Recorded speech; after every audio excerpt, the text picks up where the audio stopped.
All right, good evening, everyone. I'd like to call this meeting of the Sterling Heights City Council to order. If you would, please stand with me for the Pledge of Allegiance and remain standing for our invocation. I pledge allegiance to the flag of the United States of America and to the republic for which it stands, one nation, under God, indivisible, with liberty and justice for all. Dear God, bless our elected officials, grant them courage and wisdom to do what is right for all citizens. Amen. Amen. Thank you, Ms. Risker. Can we please have the roll call? Mayor Taylor? Here. Mrs. Sarowski? Here. Mrs. Koski? Present. Mr. Radke? Present. Mrs. Schmidt? Present. Mr. Yanez? Here. Mrs. Yarko? Present. Council, we need approval of the agenda. Mr. Mayor, Mrs. Koski. move to approve the agenda. Support. Been moved and supported. Is there any discussion? Mr. Mayor, Mr. Radke. I'd like to move item H off the consent agenda and make it consideration item A. Okay, so I guess what we'll do is we'll make communications from citizens 8, and we'll make H 7A. Anything else, council? No further discussion. All in favor signify by saying aye. Aye. Opposed? Motion carries. First item on our agenda is a report from our city manager, Mark Vanderpool. Mr. Vanderpool. Thank you very much, Mayor. I have a few special presentations that we'd like to highlight this evening, starting with the most timely presentation, and that is an early voting overview from our city clerk, Melanie Riska. Thank you, Mr. Vanderpool. Good evening, Mayor, Council, members of the public, anybody viewing online. Tonight, I'm just going to go through a few of the slides that we have, not only touching on early voting, but also touching on mail-in voting. So let's get started. So I first wanted to kind of go over some community stats. We are the 4th largest community in the state. We have just over 134,000 residents. We have almost 107,000 registered voters, 40 precincts, 27 locations, 2 early vote sites, and we have numerous drop boxes. On this screen is a map of our precincts. There's a little bit wonky because of some of the districts that we have in our community, and those districts are listed on the page that you have before you. So I wanted to talk about some of the options, the voting options that voters have now. In the past, since 2018, the proposal of Prop 3 of 2018 and also Prop 2 of 2022 really has expanded voting rights and has expanded voting opportunities. So new for this is the first presidential election, we'll be experiencing early voting, which is 9 days before the election. Voters by mail can sign up to be on a permanent ballot list, which means it's a one-time application and you automatically will receive a ballot every election cycle. We still do have our permanent application list, which is still popular for those who travel frequently because ballots are not forwardable. So if you happen to travel frequently and your ballot gets mailed to your home and you're not there to receive it, or you have a temporary forwarding address with the United States Postal Service, that ballot will come back to us. And then we have to reach out to you to find out where you want us to send your ballot. So vote by mail, you have those 2 options. And then obviously we still have our election day voting. All of our election business, if you will, is done at our election center, which is inside the community center on Dodge Park, the side or south entrance. And we're open from 9 a.m. to 5 p.m. Monday through Friday, as well as the hours that you have on the screen, which includes Saturday, November 2nd, which is just before the election. On election day, our election center is open for the entire election day, 7 a.m. to 8 p.m. Early voting, as I said, this is new for a presidential election. We did have early voting for the presidential primary in February, as well as the primary that we just had in August. It is 9 days before the election, so it begins on Saturday, October 26th, and it goes through Sunday, November 4th, 9 a.m. to 5 p.m., and that is including Saturdays and Sundays. Now, the City of Sterling Heights is partnered with Utica, so all Utica voters are able to vote at either one of our early vote sites. Our first site is at our election center, which is at the community center, and our second site is at the Chaldean Community Foundation, which is on 15 Mile just west of Ryan Road. At our early vote sites, we will have early vote selfie stations. So if voters would like to take a selfie and then tag us at hashtag City of Sterling Heights on Instagram or Facebook. This was a feature that we decided to implement at early voting because it's been popular in other communities that have it maybe in all of their precincts, but we have so many precincts that we decided to just do it for early voting. I voted stickers. So you may have been aware that the state of Michigan put on a state contest for various I voted stickers. These are the contest winners. These special stickers will be available at all of our precincts and at early voting, in addition to our standard traditional I voted stickers. Then we're going to jump into vote by mail, so voting by absentee. There's a lot of third-party special interest groups out there that are sending out mailers to our voters. So they might be applications for absentee ballots. They might be notifications that we didn't receive their ballot. They might be letters telling them to register to vote. And this is causing a lot of confusion among our voters. And we get a lot of phone calls, a lot of emails.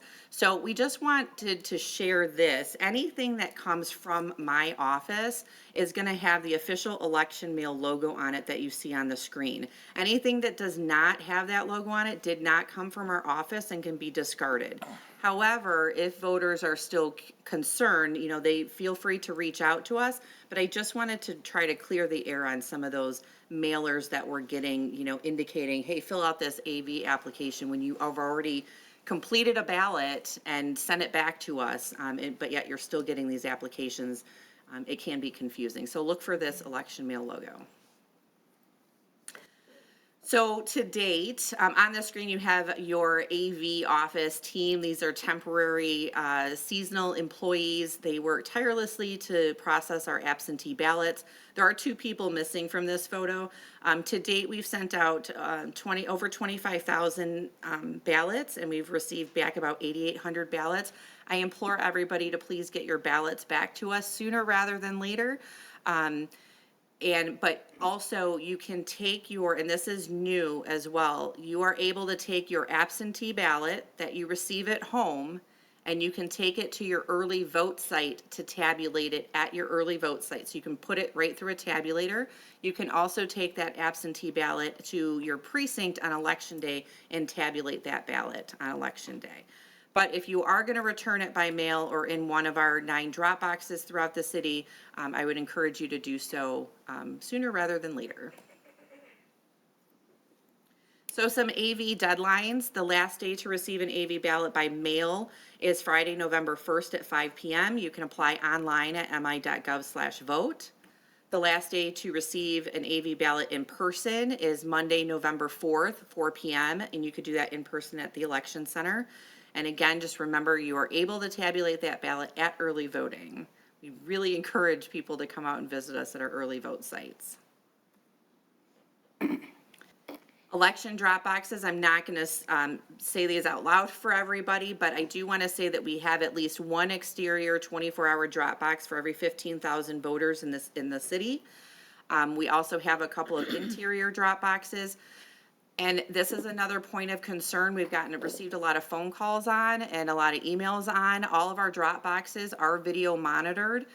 We do pick up our drop boxes daily. On election day, we pick them up multiple times throughout the day, with the last pickup being at 8 p.m.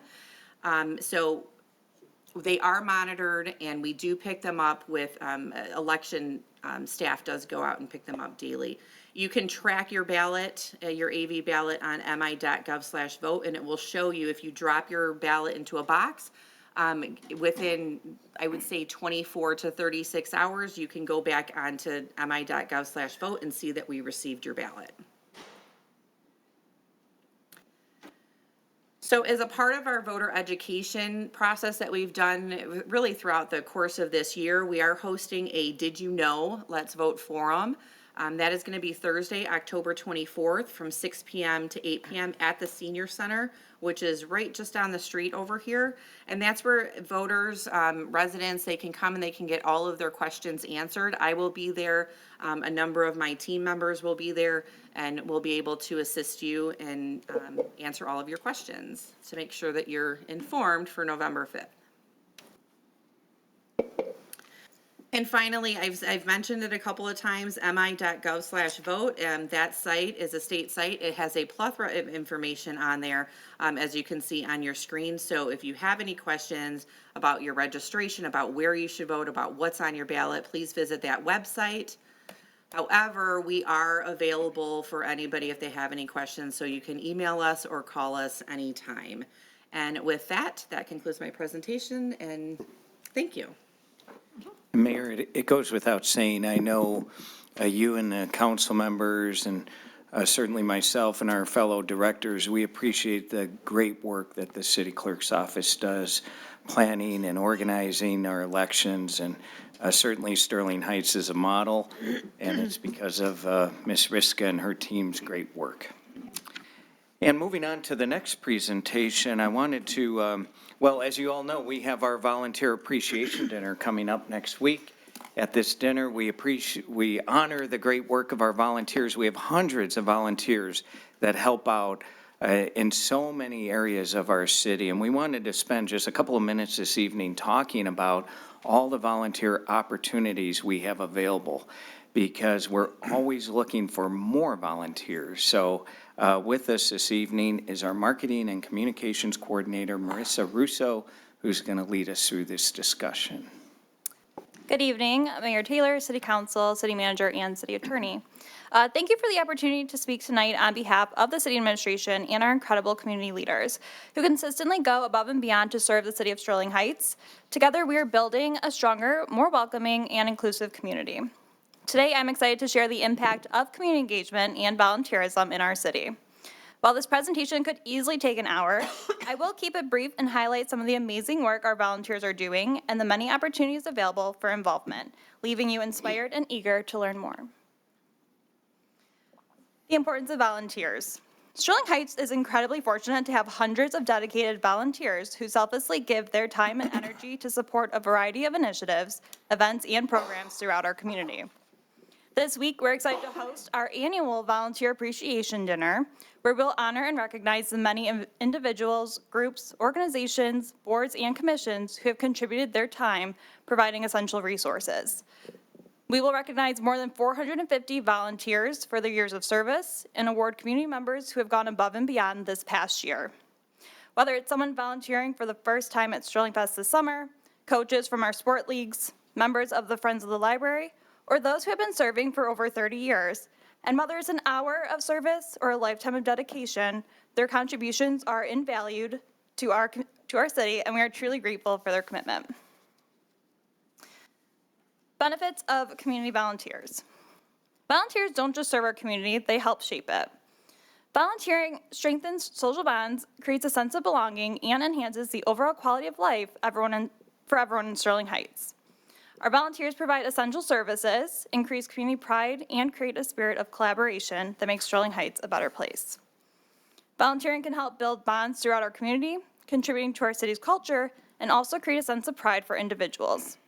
Not only do you grow and learn as a person, you also help the community grow, improving the quality of life. There are numerous ways for residents, organizations, and businesses to get involved and to contribute to the well-being of our city.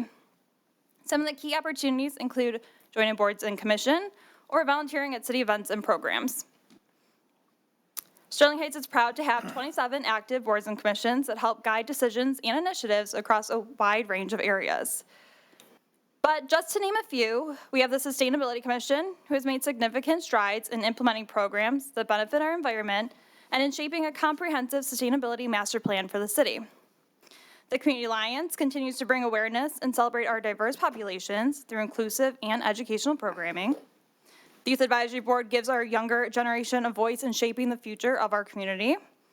The African American Coalition amplifies the voices of our African American community and celebrates cultural diversity. The Arts Commission helps bring public art into our city, enriching the lives of our residents through creative expression. The Ethnic Community Committee organizes signature events like annual diversity dinner and cultural exchange, showcasing performances, food, and creating cultural connections. We also have the Beautification Commission, who recognizes those who help beautify our city and promotes initiatives that enhance our neighborhoods. And that is only a small few of the boards and commissions making a difference. Community events. Events like Shine Day, coming up on November 9th, our clergy forums, an opportunity for clergy leaders from across our community to gather for meaningful conversations. Sterling Fest and local elections are made successful through volunteer support. We also need volunteers during Dodge Park Thursdays, where organizations help to collect and return bottles and cans, which can help raise money for their cause. Also, while promoting sustainability for keeping recyclables out of landfills. A new and exciting volunteer opportunity is our Inspiring Green Project, which was established to lead, educate, and inspire the planting and sustaining of our community's trees, roadways, and green spaces. The Inspiring Green Project is divided into different levels of partnership, each offering the chance to support sustainability efforts in our city. We're also grateful for volunteers who help with adaptive recreation and youth coaching, and serving in organizations like the Friends of the Library, who assist in the library bookstore and support library programming. Volunteer recognition is obviously important to us. We're also proud to highlight our Nice Neighbor Awards, where community members can nominate their neighbors who go above and beyond to contribute to the well-being of our city. Those selected are recognized by City Council at a public meeting, an important way for us to thank individuals who make Sterling Heights a great place to live. Looking ahead, we're excited to announce new ways to get involved. Our community garden at James C. Nelson Park will be a hub for community engagement, education, and sustainability. Stay tuned for exciting ways to help in this transformative project as we continue with James C. Nelson Park improvements. We're also launching a new ambassador and street team program, which will provide community members with the opportunity to get involved and help spread the word about the upcoming events and initiatives. This program will be designed to empower residents to be ambassadors for the city and strengthen our connection with the broader community. How to get involved. For those interested in getting involved, there are many ways to connect. Reach out to city departments like Community Relations, the library, or Parks and Recreation to learn about available volunteer opportunities. Visit our website under the community header at sterlingheights.gov to explore how you can get involved. Sign up for our e-newsletter at sterlingheights.gov/getconnected to stay informed about volunteer opportunities and events. And check out other communication channels such as City Magazine and social media that house the latest news, events, and information.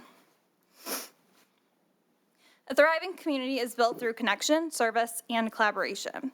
By engaging our residents in volunteer opportunities, we're not only enriching lives today, but also planting the seeds for a stronger, more united future. On behalf of the City of Sterling Heights, I want to extend a heartfelt thank you to our current volunteers for their unwavering dedication to our community. For anyone looking to make a difference, we welcome you to reach out and get involved. Together, we will continue to make Sterling Heights an inclusive, vibrant community. Thank you. And Mayor, I just wanted to thank Community Relations for coordinating that effort, and Ms. Russo, you can see how involved our volunteer program is. It provides so many opportunities. We're really lucky to have the core that we have. And on November 9th, I wanted to highlight that date again, because that is our Shine Cleanup Day. It's on a Saturday. It starts about 9 o'clock. We put about 3 hours in. We have about 100 volunteers, sometimes a little less. We clean up about 30 or so homes. These are individuals that have some sort of mobility limitation, maybe a financial hardship, and they're just not able to rake leaves and do the things they need to do. I recall last year, I happened to be assigned to Councilman Yanez's team, and I remember after about 2 hours of raking and mowing grass and so on, our team thought we were done and we were walking away, and Councilman Yanez decided that the gutters needed to be cleaned. So we added about an hour to the job, but that's the sort of work we do. It's very rewarding, and the residents certainly are grateful for the work. So November 9th, we're looking for even more volunteers. Please go to our website for more information. Okay, moving on. We have, as you know, this amazing Velocity Center in Sterling Heights as part of our Smart Zone. It's the only facility of its type in Macomb County.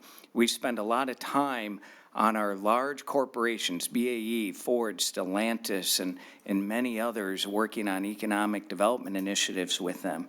But many don't know, simultaneously, we're working every single day through the Velocity Collaboration Center to nurture and grow startup companies and advance the ecosystem of our small businesses throughout Sterling Heights. With us this evening is our Velocity Director, Paula McPherson, who would like to provide an update.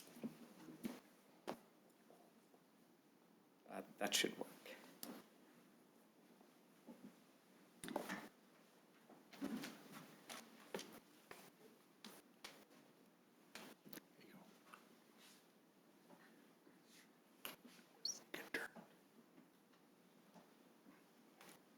Good evening. Thank you all for your time and attention. I appreciate the invite from City Manager Vanderpool to be able to share with you all the good work that our staff at Velocity has been doing. Just to kind of catch everyone up or remind you, give you a refresher, we're one of 21 smart zones located throughout the state of Michigan.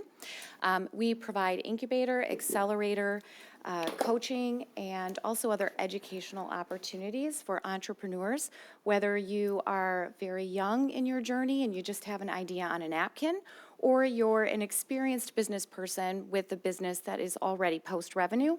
We have grant and educational opportunities for you as well. So we're fortunate enough to be located at 18 and Van Dyke, between Van Dyke and Mound. We have a beautiful 34,000 square foot facility. And I'm happy to say that that space is a wonderful place for us to be able to incubate businesses. I was with you in June and I gave you an update, and since June, we have grown by leaps and bounds.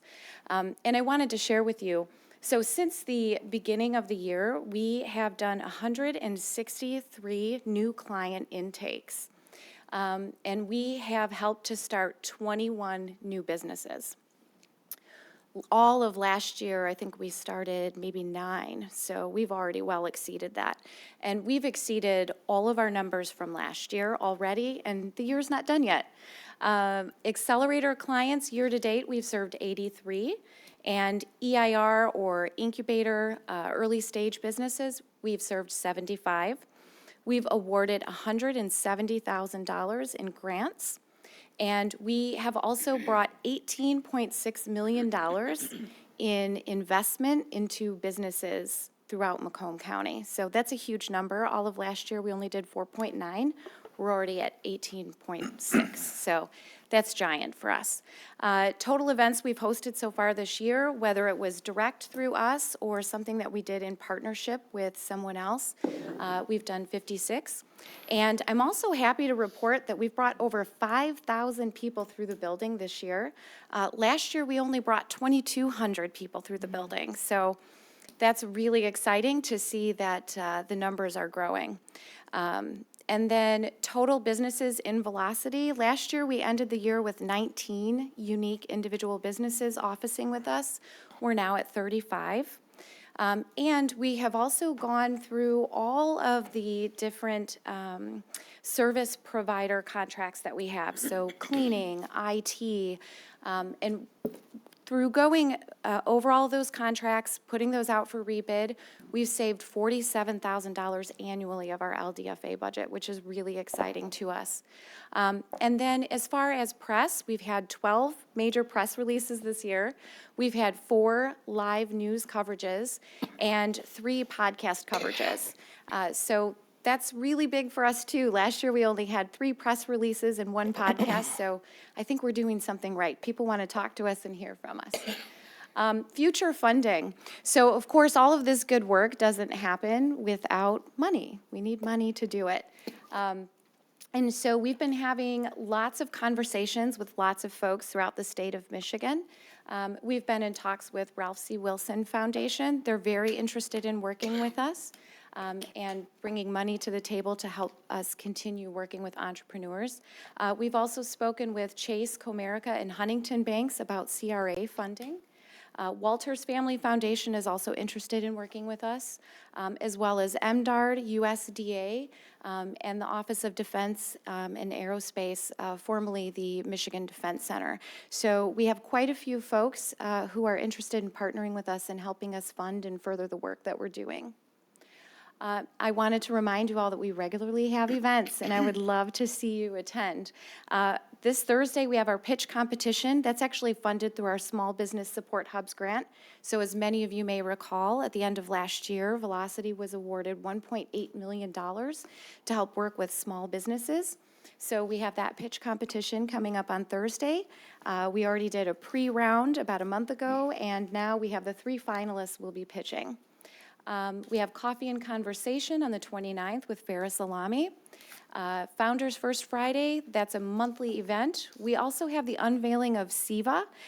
This is actually a electric vehicle. We worked on this last year a little bit.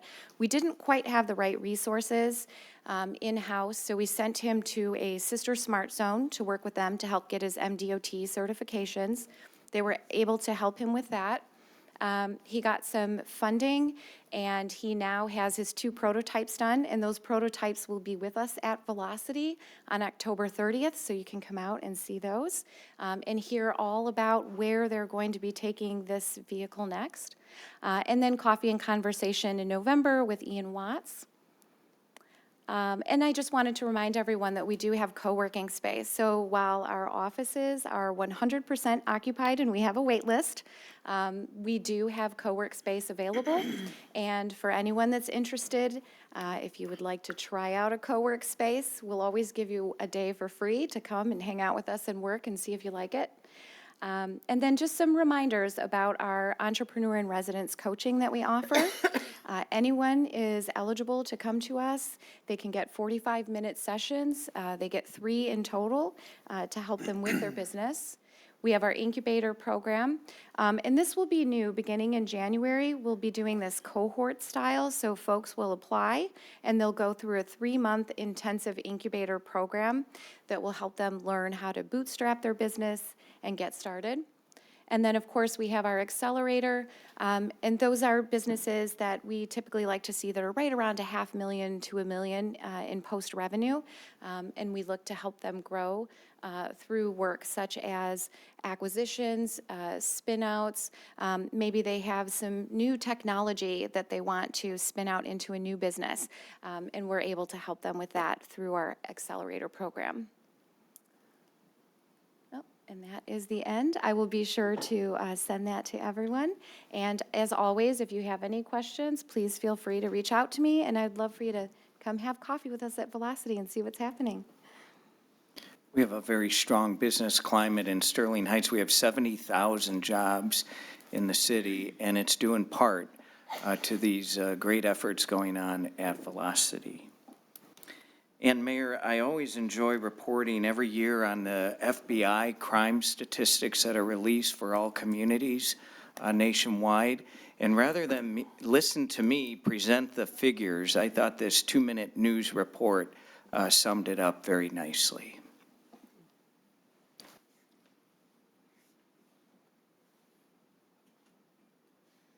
It gets better.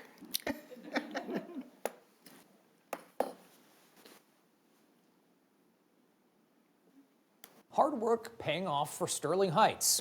For the 6th year in a row, it's named the safest big city in Michigan by the FBI. The federal agency credits low property and violent crimes for the accolades in a city with more than 100,000 residents. 7 News Detroit reporter Christiana Ford lifting the voices of city leaders and the community on how they make it work. There's no way to feel completely safe from danger, but at least here in Sterling Heights, in neighborhoods like this one, people can take comfort in knowing they live in the safest major city in Michigan. Has nice park, nice neighborhood. Sterling Heights, Michigan. I'm very happy to live here. A city with a population of roughly 134,000. The areas are definitely getting nicer, and the city keeps it in good shape. Where Lindsay Dyer, her kids, and dog Kobe have called home for more than a decade. They walk to and from school, they walk to and from the park, to activities. Also, according to FBI data, the safest major city in Michigan. How safe do you feel here in Sterling Heights? 100%. Beating out Detroit, Warren, Grand Rapids, Ann Arbor, and Dearborn with the least number of violent and property crimes in 2023. Does it surprise you at all to hear that the city's #1 in major cities here in the state? A little bit. But not surprising to Police Chief Dale Dewaljakowski, who says they work hard on making that happen. As a police chief and as a police department, everyone judges you by your crime statistics. And every year in Sterling Heights, we're very proud. We're always the safest big city in Michigan. From 2022 to 2023, the city saw violent crime decrease by 19% and property crime by 4%. When crime happens in Sterling Heights, we usually catch the bad guys. Studies have shown a correlation between violent crime and poverty. The chief recognizes that. And most of our homes here in Sterling Heights are owned, they're not rented. So when you have that combination of people that care about where they live, they care about their home, they care about what goes on in their community, it helps us. Sterling Heights Mayor Michael Taylor says it's bigger than just a badge of honor or an achievement. In a statement saying in part, quote, "It's a testament to our dedicated community and police department that work together to cultivate the strong sense of safety and well-being we enjoy," end quote. In Sterling Heights, Christiana Ford, 7 News Detroit. And the mayor's right. It is a testament to the great work of our men and women in the police department and the community. And Mayor, I'd like to give a shout out to a police officer with us this evening, keeping us safe, and that is Richard Clark. And it's an example of how our police department members care about one another, about the community, and even those outside of the state.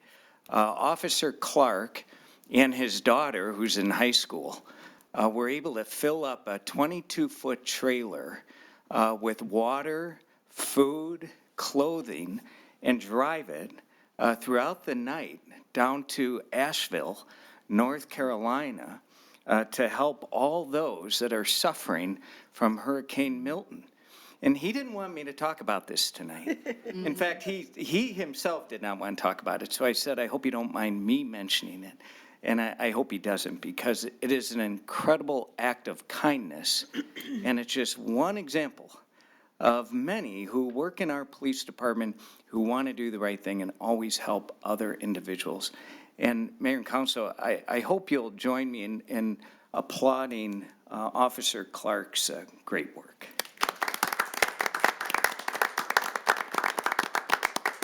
And Mayor, I promise I'm almost at the end.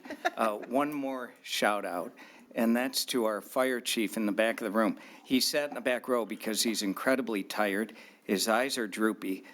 He was on scene this morning at 5 a.m. We had a major fire in the city this morning on Beresford. Of course, the city council heard about it early this morning. It's been reported on the news media. It was a significant fire. Thanks to the good work of the fire department, the 2 occupants got out safely.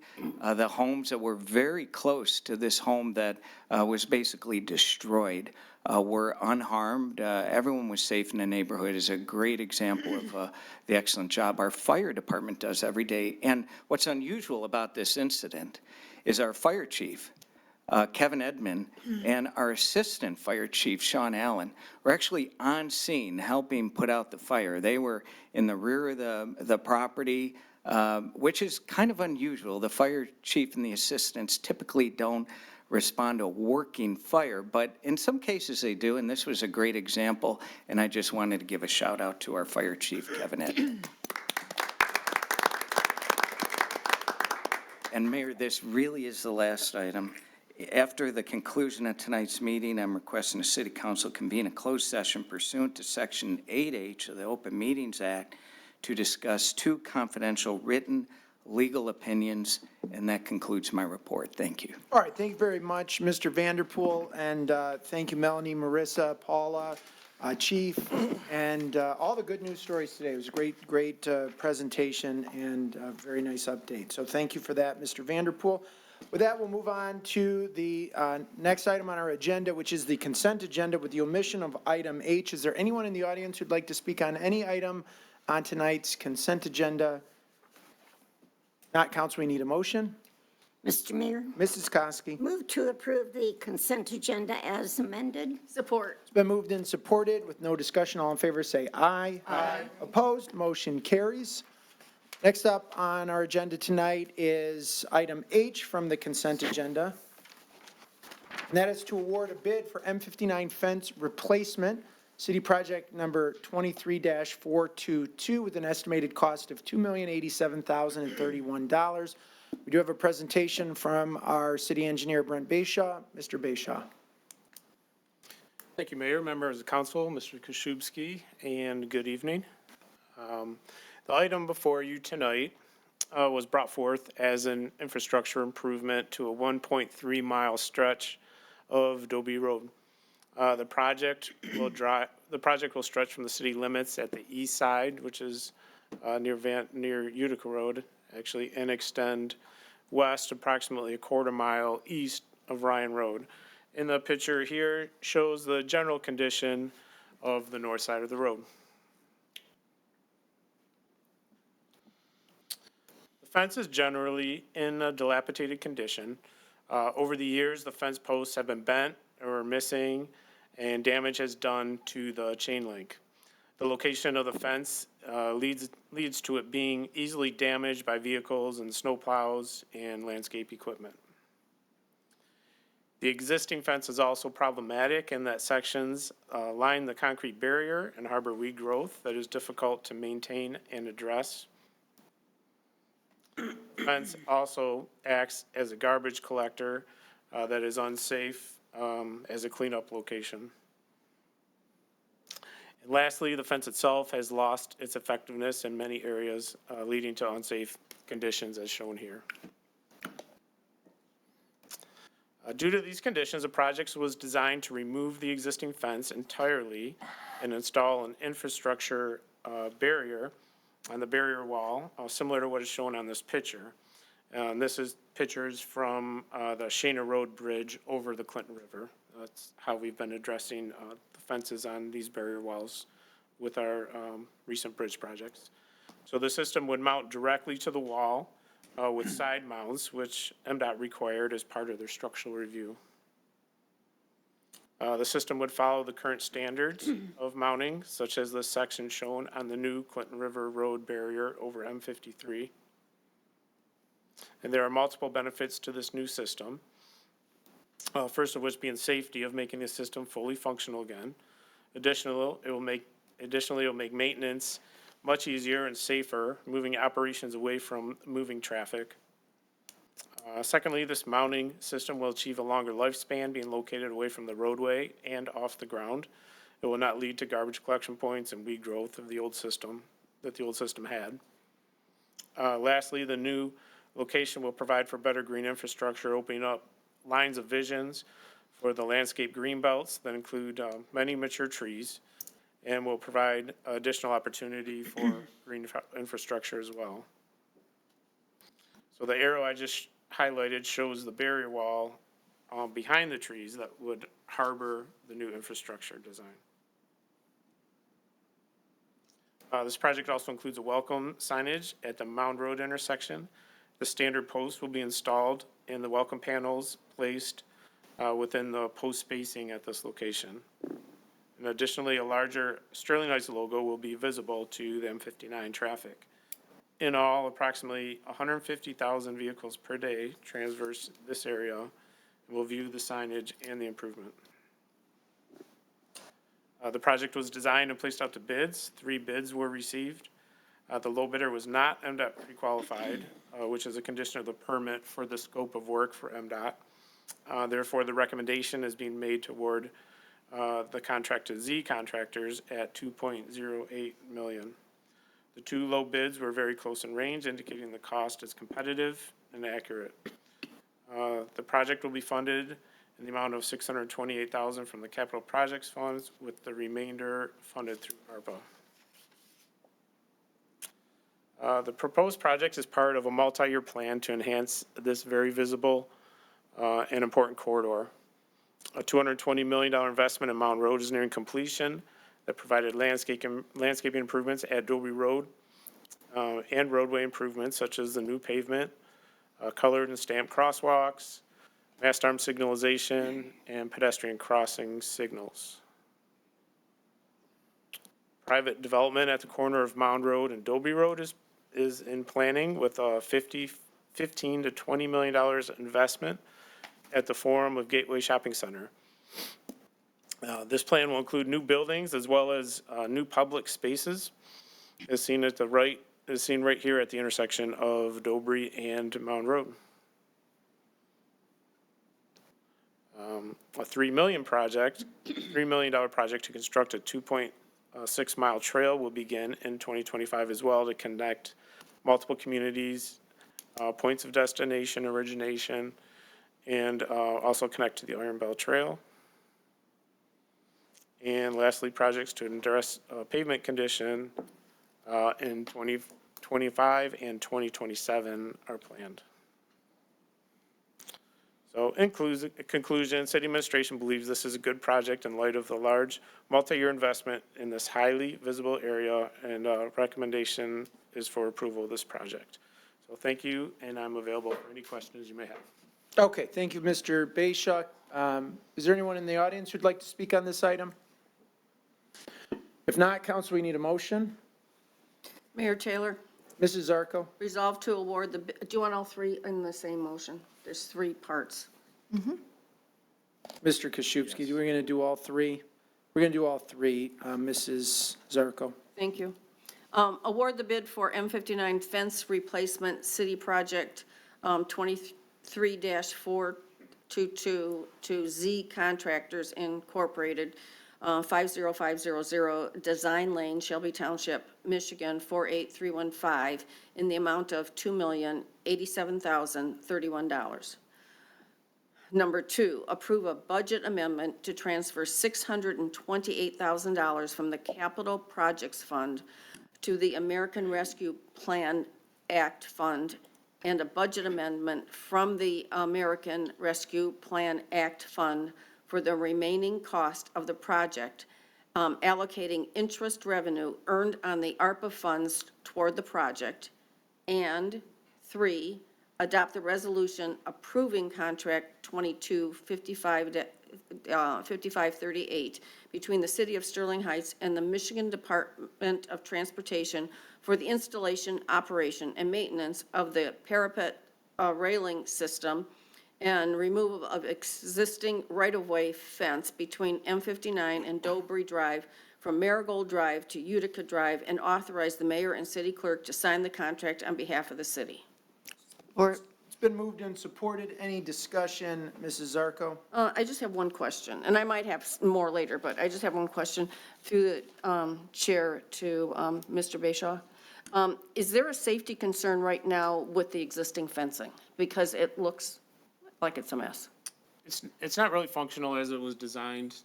There's posts missing. You can see there's gaps in the chain link, and even the top of the chain link is sagging in certain areas.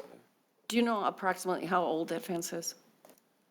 I imagine it was built in, when they built the wall in M59, and I believe that was in the early to mid-90s. 90s, that's what I thought. Yes. No further questions, that's all I had. Okay, thank you. Mrs. Sarowski? Thank you, Mayor Taylor. Mr. Bayshaw, I have a question through the chair to Mr. Bayshaw. So the latest standards are for regular internal combustion engine cars, is that correct?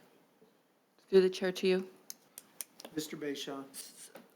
For crash tests, and my question is this: I drive that out every single day, 2 ways. I go up to Clarkston every day. And I see, and there were quite a few accidents today, as a matter of fact. My concern is that the standards on the highways are the standards are for regular vehicles that are internal combustion engine cars, correct? And I know the answer is yes. My concern is that when are the standards going to change, or what is the projection for the standards to change for crashes, and especially for overpasses and railings for the heavier vehicles that are battery cars. Do you have a projection for that, or do you know when that might be? I don't have that information.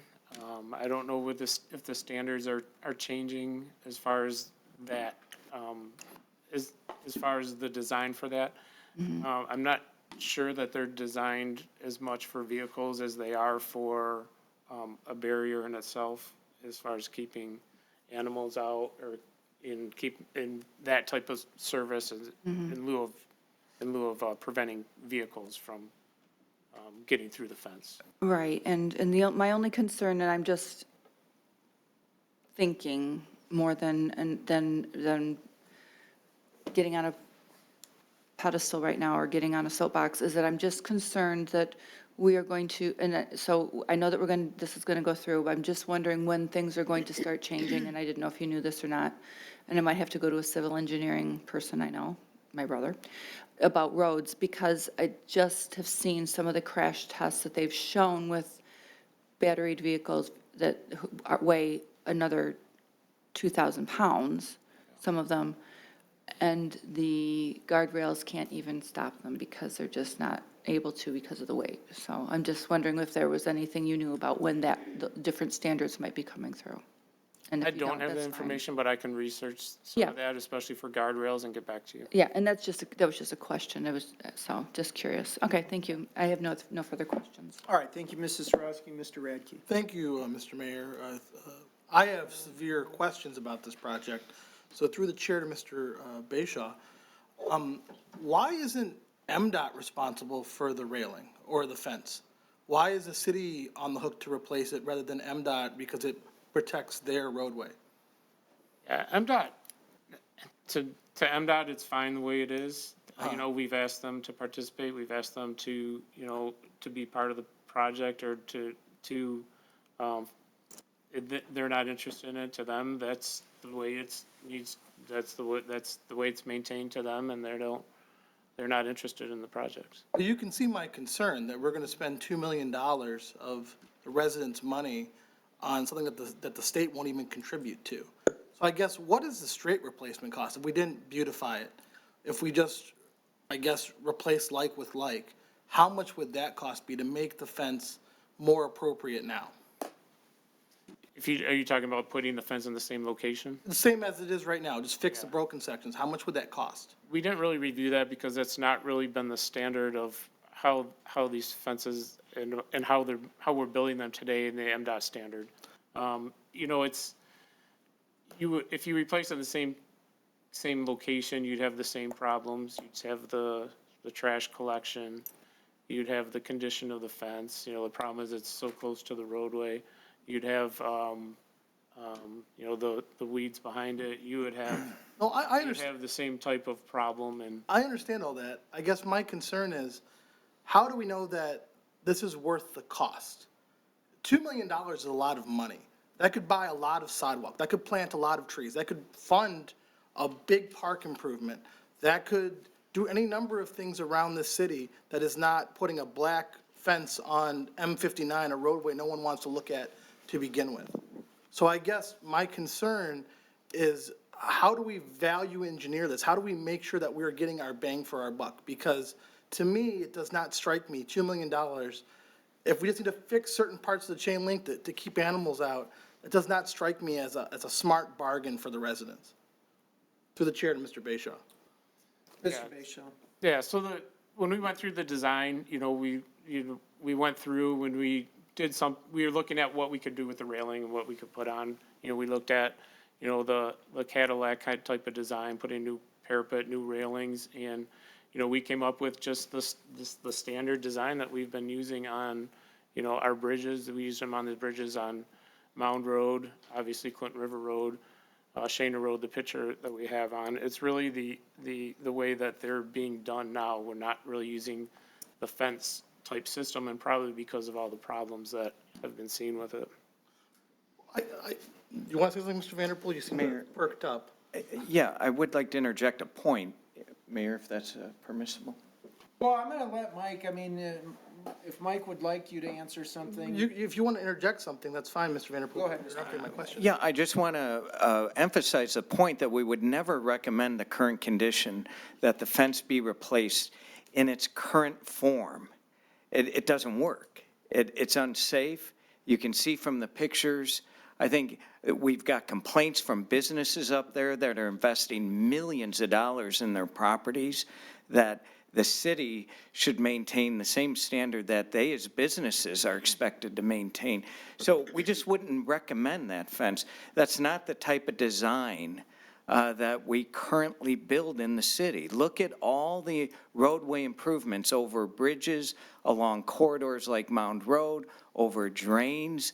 We simply don't do this anymore. So it's really not an option to replace the fence with the existing design. Maybe another question would be, can we downgrade the fencing on the MDOT wall with, just a galvanized steel that isn't black vinyl or the like? So, Mr. Bayshaw has those numbers, and you probably could save a couple $100,000 if you wanted a downgraded design on the wall, which is what we're recommending, which is the best practice. Thank you, Mr. Vanderpool. But my problem, I guess, is if MDOT's engineers, they're the experts on freeways, if they don't recommend a change, I don't know why we should recommend a change. And I guess, are other communities participating? Are we doing both sides of M59, even though we don't own both sides of M59? For the chair to Mr. Bayshaw. Mr. Bayshaw. No, this project is only on the Sterling Heights side of M59. So the other side of M59 will still be the steel that is currently in existence as it is now in the current design, that we really won't be beautifying anything but our side of the street. Is that correct? Correct. So this is my problem. If you want to beautify M59, you should tear it out. Because M59 is the ugliest roadway in our city. No amount of black vinyl fence is going to improve a roadway that was made to be a freeway to take thousands of cars through our community. You're putting lipstick on a pig, and you're spending $2 million to do it. And on top of that, we're using ARPA funds. $2 million in ARPA funds could put a sidewalk on 17 Mile Road between Van Dyke and Mound. $2 million in ARPA funds could do any number of projects in our city. I just think if MDOT doesn't care, it's their roadway. If business owners are unhappy with it, they should call MDOT and complain. Your tax dollars do this. This protects their roadway. It's not our roadway, it's their roadway. So to me, spending $2 million of our residents' ARPA money, we didn't have that much to begin with, or sorry, $1.4 million of ARPA money and $600,000 of capital improvement funds, for something that MDOT doesn't even recommend, doesn't make any sense. And I will vote against this. I think this is crazy. I think it's a waste of money. And I think M59 is ugly. I want to improve it. But should we spend $2 million of the people's money to improve it for a fence? I can't vote. I can't support that at all. That's all I have, Mr. Mayor, for right now. All right, thank you, Mr. Radke. Council, anyone else? Mr. Mayor, Mrs. Gonski. through the chair to Mr. Bayshaw, do I understand this correctly that MDOT does not want to participate in paying for the cost of this, and they don't feel that it's a urgent thing that needs to be done? Yeah, they were not willing to do anything with the fence. Okay, why are we doing this? Who requested it? How did it come about? I know that we're putting in a 10-foot wide sidewalk walkway, excuse me, from Rhine Road up to Dodge Park Trail. Why did we decide to do this now? Is it strictly for looks, or did somebody complain? Why did it get brought to our attention? Well, I guess there was a number of things. The fence is in a dilapidated condition. It's something that we probably wouldn't allow with our code enforcement. So it's in very poor condition. It's not safe. It's a hazard to maintain. It collects does collect trash. It hides, abilities for green area, to emerge. So all of those reasons we're going into scoping the project. And the way that we're paying for this is $628,000 from our capital project fund plus interest on the ARPA money that we had. Correct. Did I understand that correctly? Correct. So the rest of the 2 million is coming from interest earned. Interest, the city manager might have better information on that, but I believe, we had a significant amount of interest that we earned on the ARPA funds that was going to the project. That's what I didn't understand, whether it's just interest or does it also include ARPA funds? I think the interest was just over $1 million, that was earned on the ARPA funds, and the remainder, was the ARPA funds. I see. Is this something that could be put off to a later date? Is this something that needs to be done right now? Is it urgent? 2025. Again, it's the condition of the fence, it's not in a good condition, it's not in a safe condition. So it's something that we thought should be addressed right now. I know I keep pushing, but is it because it looks bad, it makes it difficult to keep it clean, or is it actually a safety hazard? Cars could come through it? Yeah, I mean, it's not in good condition, there's gaps in it, there's missing chain link, there's, chain link at the top that doesn't have any support behind it because the posts are missing, so there is a safety element, yes. So the safety hazard is keeping the cars from coming through and going over the edge of the wall. Well, it's the cars, it's the, any other reason you have that there for the people, for the animals, for the initial function that the fence is supposed to provide. Okay, thank you. That's all. Okay, thank you, Mrs. Koski. Mr. Vanderpool, anything you would add to Mr. Bayshaw's answers? Yes, thank you, Mayor. Just a clarification. As Mr. Bayshaw said, approximately exactly $628,000 would come from the capital budget, $1,038,275 from ARPA interest earnings, which has not been allocated to date, and $420,756 of reallocated ARPA funding. Just to remind council, in the almost $20 million of ARPA funding we received, we do have to have the ARPA funds allocated by year end, or we potentially lose the ARPA funding. So whenever we have significant projects like this, and we've been working on this project for almost 3 years now, this has been a very involved process. And a clarification, the fencing's not for vehicles per se. It's really to stop animals and other creatures from bounding over into M59 and creating a safety hazard onto M59 to trucks and vehicles and so on. But we look for grant funding on these projects, and we've been highly successful in doing that. And here we have an opportunity to use what is in essence grant funding to make a significant improvement in this area. This is not an area that we would accept under our building code. Our code enforcement officers would be citing us for this condition. MDOT, unfortunately, doesn't share our interest, and it really harkens back. Some of you on council will remember this. MDOT used to maintain M59. And you may recall 30 years ago, 25 to 30 years ago, the weeds were waist high on M59 in the median. From Utica down to 94, businesses were complaining. It was a mess. It was a total disaster. None of us liked that. None of us were proud of that. MDOT wouldn't do anything about it. MDOT said, look, it's okay. It's not on our radar screen. it's fine. It wasn't fine for Sterling Heights. It wasn't acceptable. We took over maintenance. We still maintain M59 from Utica down to 94. The city of Sterling Heights does that. I wish we could do 696. We'd do a much better job. But that's another story. We now maintain M59. And look at the standard we have for M59 that has created an enormous return on investment.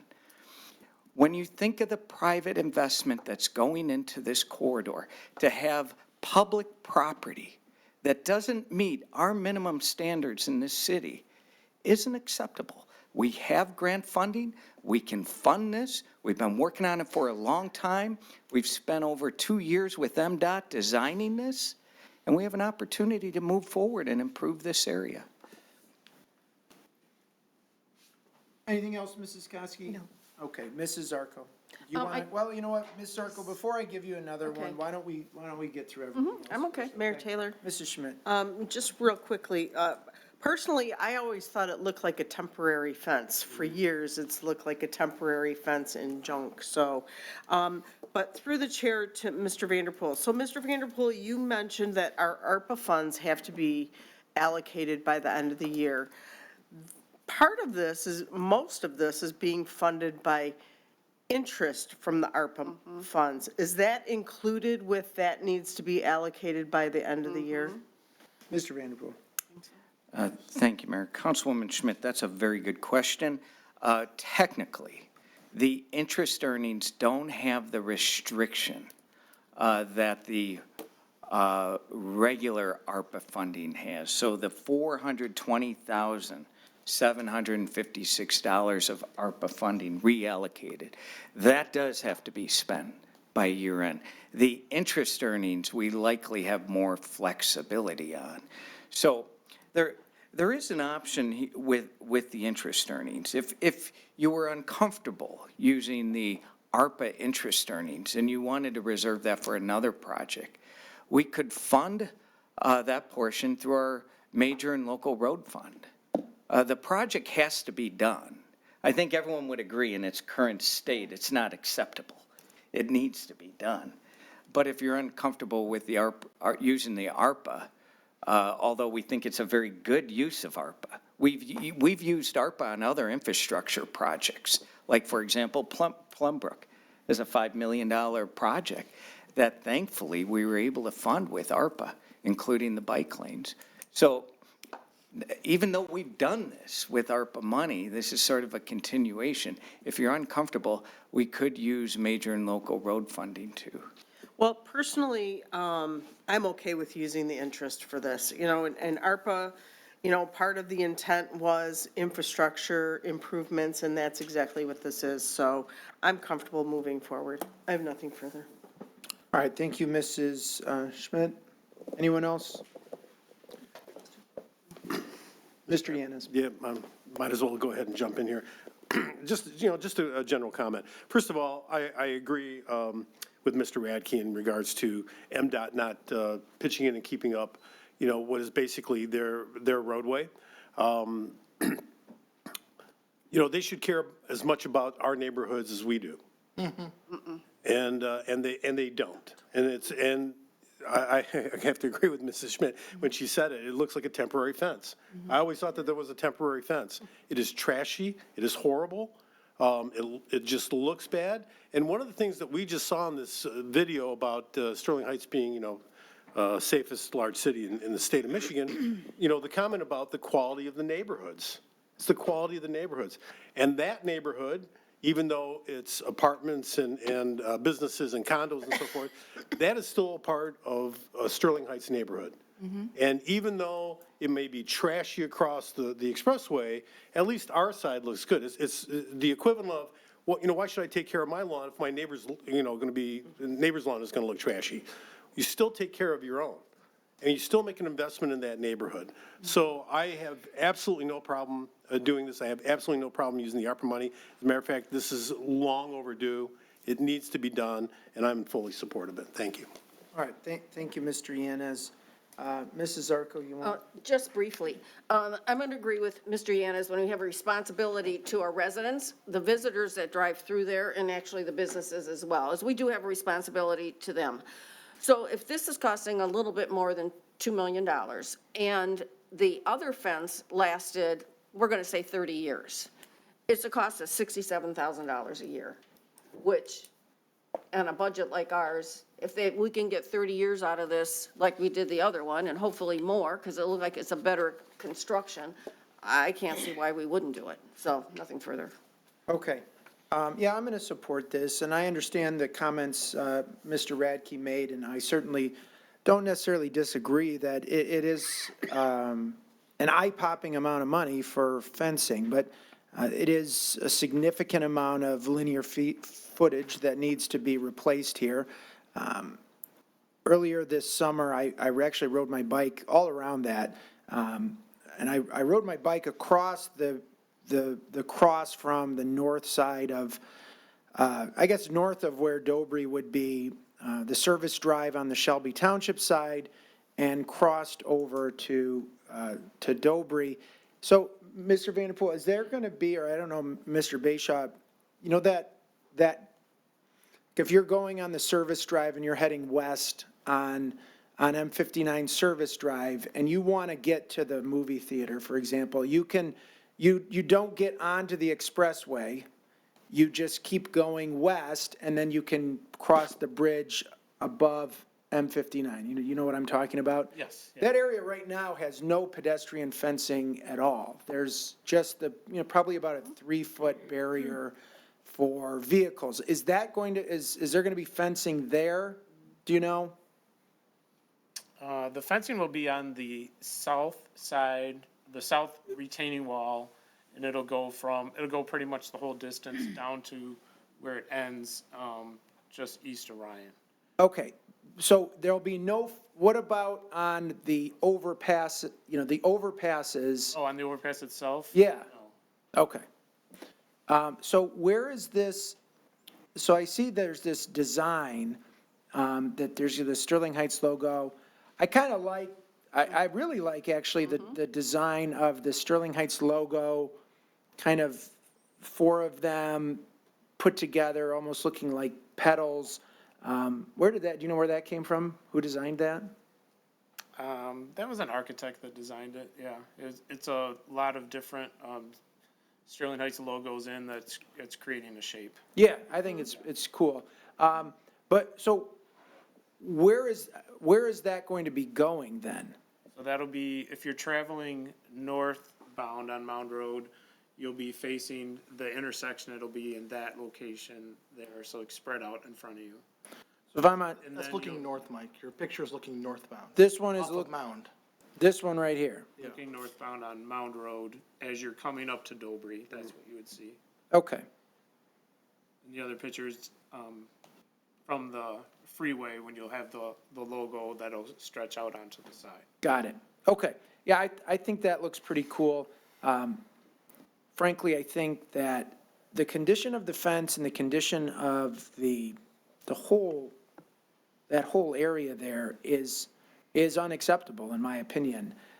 While I agree that this is a lot of money to be spending on fencing, I agree with many of my other colleagues that have said that this is just not an acceptable way of presenting our city. Like, a lot of people, I think, are coming into the city from the west on M59, the north, coming down Mound Road. It's just not an acceptable way of presenting the city. I think our residents, our business owners, the motorists that drive through the city deserve more. My feeling is that every single public space, everyone, there's no exception. It's not like we can say, well, we're just going to give this area of the city and we're just going to let it go. And the people who live there and the people who work there and the people who travel there, they're just going to have to deal with that being, crummy looking. It's not acceptable. I think every area of the city needs to be held to the highest standard possible. This gets us closer, and really, I think it gets the job done. It's just not a very pleasant place to be, and this, I think, will make it more inviting, more aesthetically pleasing, and so I'm in favor of it. So, Mr. Mayor? Mr. Radke. This is my second go at it. Go ahead. Couple things. It's a freeway. It's never going to be aesthetically pleasing. To me, this should come, if we're going to go forward with this, and it sounds like we are, the money should come from the major road fund. We are literally robbing our residents of ARPA money on a traffic project that should come out of the major road fund. More than that, we should postpone this project, and we should send a resolution to MDOT asking them to fix the roadway and do their part to beautify our community. It's unacceptable. It's their roadway. Whenever we want to do anything on their roadway, they tell us it's our roadway. But now we're going to spend $2 million of our money to fix their roadway. It's insane to me. And we can reallocate ARPA money today, right now, to any number of projects. There is no time commitment here that's going to be before the end of the year. We could commit it to Red Run Park right now, in this meeting right now, and that would justify the allocation that would cover us for the state. So the idea that we're under some kind of time crunch is a fantasy. MDOT should pay for MDOT infrastructure, just like the county should pay for county roads. But instead, we're going to steal $2 million from our residents to pay for MDOT infrastructure. That is insane to me. So I'm going to gladly vote no. I encourage my colleagues to vote no. I would send a resolution to MDOT telling them to fix their roadway because it's unacceptable. But when we continually spend our residents' money to fix other agencies' problems, it makes our residents believe that we're responsible for all the problems. And it's crazy because other agencies need to step up. The county needs to step up, the state needs to step up, and M59 is an ugly, polluting roadway that should be ripped out. But it's never going to happen. So instead, we're going to spend $2 million that could be done for any number of great things in our city to make it look a little bit less ugly. That's all I have, Mr. Mayor. Mayor Taylor? Thank you, Mr. Radke. Mrs. Sarowski. I need to respectfully disagree with Mr. Radke in this regard. I think I travel and have traveled as a nurse, home care nurse, and being all over the state, and I travel 45 minutes each way, up 75. I travel a lot, and I know that Mr. Radke does travel to Lansing and back, but I travel the roads nonstop every day. And one area that I go by is Auburn Hills. And they have a beautiful sign, and really that's kind of like my halfway point to get home and to go up to work every single day. And I see that beautiful sign that I know the state of Michigan did not pay for. And it's beautiful. It says Auburn Hills, and you go underneath it. I do every single day. And I just, it's a beautiful piece of artwork. I also love traveling when I'm on 696 and I go by Royal Oak and I see some of their there's a beautiful little roadway underneath it. So I have to respectfully disagree. And I think that fencing does not always, the state of Michigan does not always look at that as infrastructure. They look at that as the communities need to keep the fencing maintained. And I think that you will find that that is something that they will disagree with you on, Mr. Radke. So fencing is something that I think that is not necessarily outside of our purview. And I think that this fencing is actually very nice. And it's not overly, $2 million, yes, is very expensive in the grand scheme of things. But over time, as Mrs. Ziarko mentioned, it does have a value over the 25 to 30 years that we're going to be spending it to maintain it or to keep it up and going. And as our Mayor Taylor mentioned, the residents in that area do deserve to have that beautiful area as well. They have a roadway is a roadway. It is certainly something that is loud, it is noisy, it is not necessarily a monstrosity, it is functional. And the people that live there and have to deal with that. So it's not something that they can overcome, that they can just throw away, that we can throw away. So something as important as fixing it and making it not only functional, safe. And when we say animals, we're keeping animals out of the road. We're talking deer. Deer are not, and we have deer even through the city So we're keeping raccoons, big animals, raccoons, deer, things that get in our roadways and cause a lot of issues. Heaven forbid it's a dog, but these things do get in our roadways and cause a lot of traffic issues. I don't think that this is something that is misusing our public funds. It is something that is going to make it a little bit more not only beautiful, but definitely functional and safe. So respectfully to Mr. Recky, I don't think that this is something that is hurting or misusing or abusing our fiduciary duties, and I think that this is something that I think we should do. And that's all I have, Mayor Taylor. Okay, thank you. Look, I'm not sure what MDOT would say or why they said what they said, but it doesn't really surprise me. I mean, I think MDOT is working under severely limited budgets, and they probably have twice as many projects, if not 3 times as many projects that need to be done. And we're talking about road infrastructure, concrete asphalt replacement, bridge replacement, and everything else that they need to do. So they probably look at this and say, it's just not a high priority for us. And I don't necessarily blame them for that. They're singularly focused on transportation, whereas we and the city council, we as the city council, I don't think we can look at this and say, all we care about is replacing concrete and asphalt. That's not. We have a lot of priorities. Certainly replacing concrete and asphalt and making sure our roads are replaced regularly is something that we've done a lot of. You know, something like $500 million in road improvements over the last 10 years. So we're doing a lot of work there, but we can say as this city council, we're going to prioritize making the city look good and making our public areas look good. We can prioritize the experience that our residents have, knowing that it's not just about getting from point A to point B, that it's about having pride in your community, having a beautiful place to live, choosing to invest, whether it's your home, your business, or your free time in the city of Sterling Heights, should be met with a welcoming atmosphere, not what we got at M59 and Mound. It's disgusting, it's terrible, it's unacceptable, and it doesn't meet the standards of the city of Sterling Heights. Council, anybody else? Mr. Mayor, I move to amend the motion to reallocate the money from the ARPA funds to the roadway, our major roads fund. Is there a second? Hearing none, motion fails. Council, the motion on the floor as presented by Mrs. Zarko, seconded by Mayor Pro Tem Sarowski. All those in favor signify by saying aye. Aye. Opposed? No. Motion carries 6-1. Thank you, Council. All right, we will move on to communications from citizens. Is there anyone who'd like to speak on any item not on tonight's agenda? I'll start on my right with Mr. Bauer.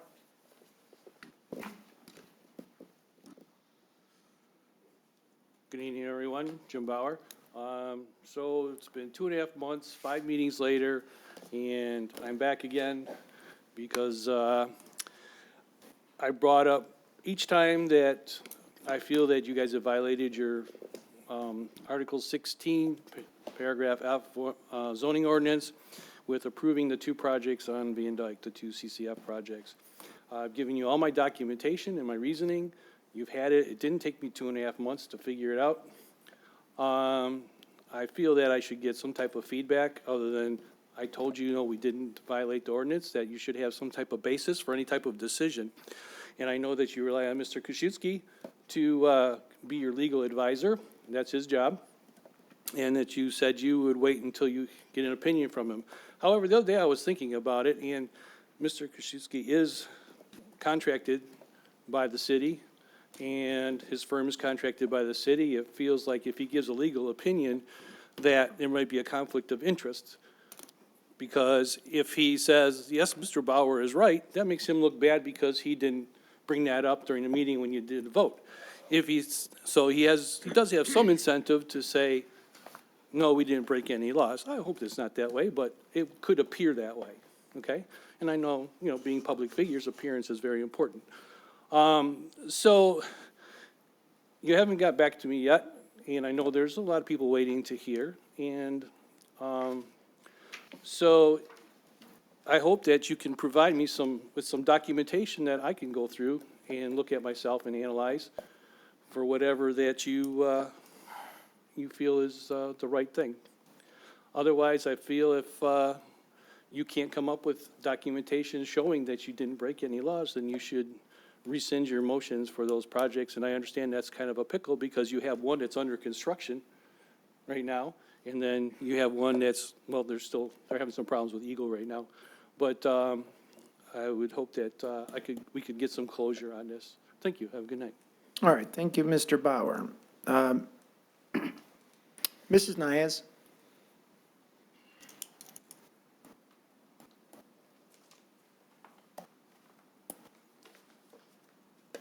Mayor and Council, Yvonne Nayas. I Googled Sterling Heights, Michigan Nature Preserve. And what I found, the city of Sterling Heights Nature Preserve, located in the state of Michigan, is a great place to visit for nature lovers. The preserve offers visitors a chance to explore 76 acres of woodland, wetlands, and meadows. The main reason to visit is to enjoy the natural beauty and wildlife that the preserve has to offer. It's also a great place for hiking, birdwatching, and photography. Some specific points of interest to see include the 2-acre pond, which is a popular spot for fishing and birdwatching. The preserve is also home to a variety of animals, including deer, foxes, rabbits, and several species of birds. Interesting facts about the area include that the preserve was once a golf course, which was transformed into a nature preserve in 2011. The city of Sterling Heights has made significant efforts to maintain and preserve the area's natural habitat. The best time of year to visit the preserve is during spring and fall when the weather is mild and the foliage is vibrant. However, the preserve is open year-round and each season offers something unique for visitors. In the summer, you can enjoy the pond and wildflowers, while in winter, the area is perfect for cross-country skiing and snowshoeing. Overall, the city of Sterling Heights Nature Preserve is a must-visit for anyone looking to experience nature in Michigan. With its diverse wildlife and beautiful scenery, it's a perfect spot for a day trip or weekend getaway. And that sounds really lovely. Now, as soon as we start putting in special trails, now you can take deer trails through there and explore the preserve to your heart's content. But as soon as you're going to start putting in actual paths and lookout points, you're going to have to start spraying for mosquitoes because we certainly don't want humans to contract West Nile, Zika, and EEE. Now, once you start spraying, it changes the micro ecosystem. Those poor animals. No mosquitoes for the bats. Also no bees, butterflies, and other insects. On the subject of trees, the path through the ITC corridor. There's one little stand of trees near the Clinton River Road end. We couldn't go next to it or around it. No, we had to plow right through, kill numerous trees, and now you want the taxpayers to cough up funds to replace them. That's called double dipping. Mr. Radke, I want to thank you for your vote tonight. If ARPA funds have to be allocated by the end of the year, we have sidewalks and trees we could be spending that money on. With the Washington-style bundling, something for everyone, it's expected that if you like one initiative, you'll vote yes. I suggest that if you dislike even one initiative, vote no. Chances are slim that you'll get what you expect. If it's a really good idea, council can and should find fat in the budget and redirect those funds, such as the ARPA funds. Thank you very much. Anyone else under Mr. Billen?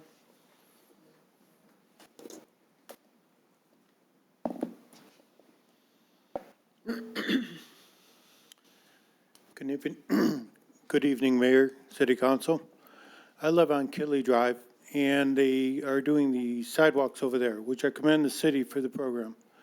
My issue is what they did was I had extensive roots that they pulled up, and they did not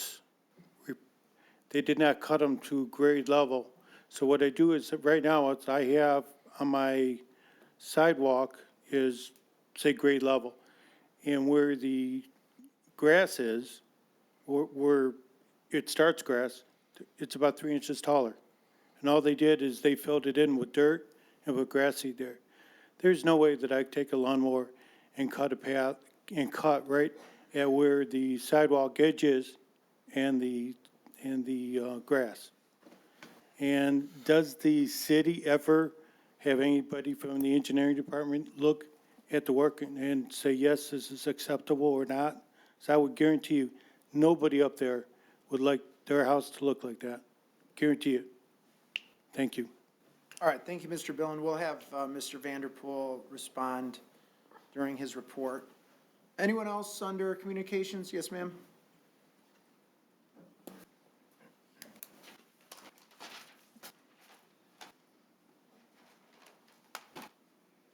Good evening.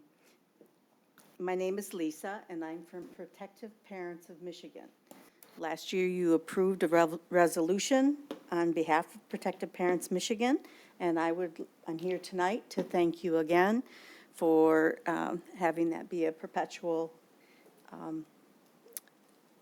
respect for our cause. So I wanted to share with everybody a little bit more about what's been going on. 1 in 3 Michigan families are directly impacted by domestic violence. But domestic violence affects each and every one of our communities, and I'm very glad to hear that child safety is as much of a priority as the rest of the safety in your community.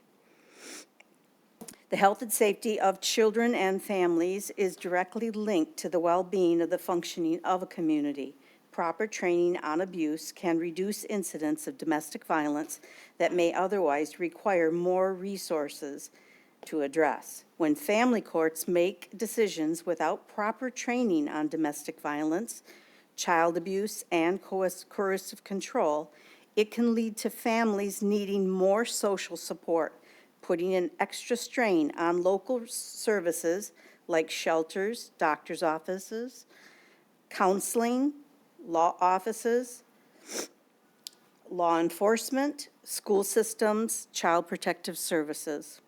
We all need to be aware of what happens in family court to keep our children safe, because when women leave or choose to leave their abusive situations, abuse often escalates and follows them and their children into the family court system.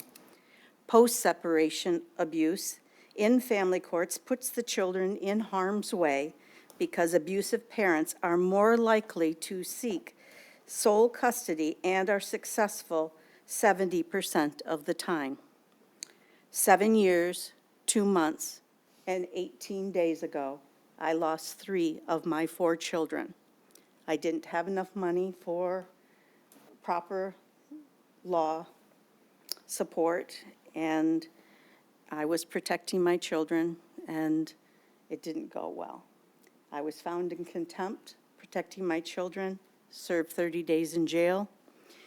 While I was in jail, my children were threatened with jail themselves or foster care. They went on the run. It didn't go well.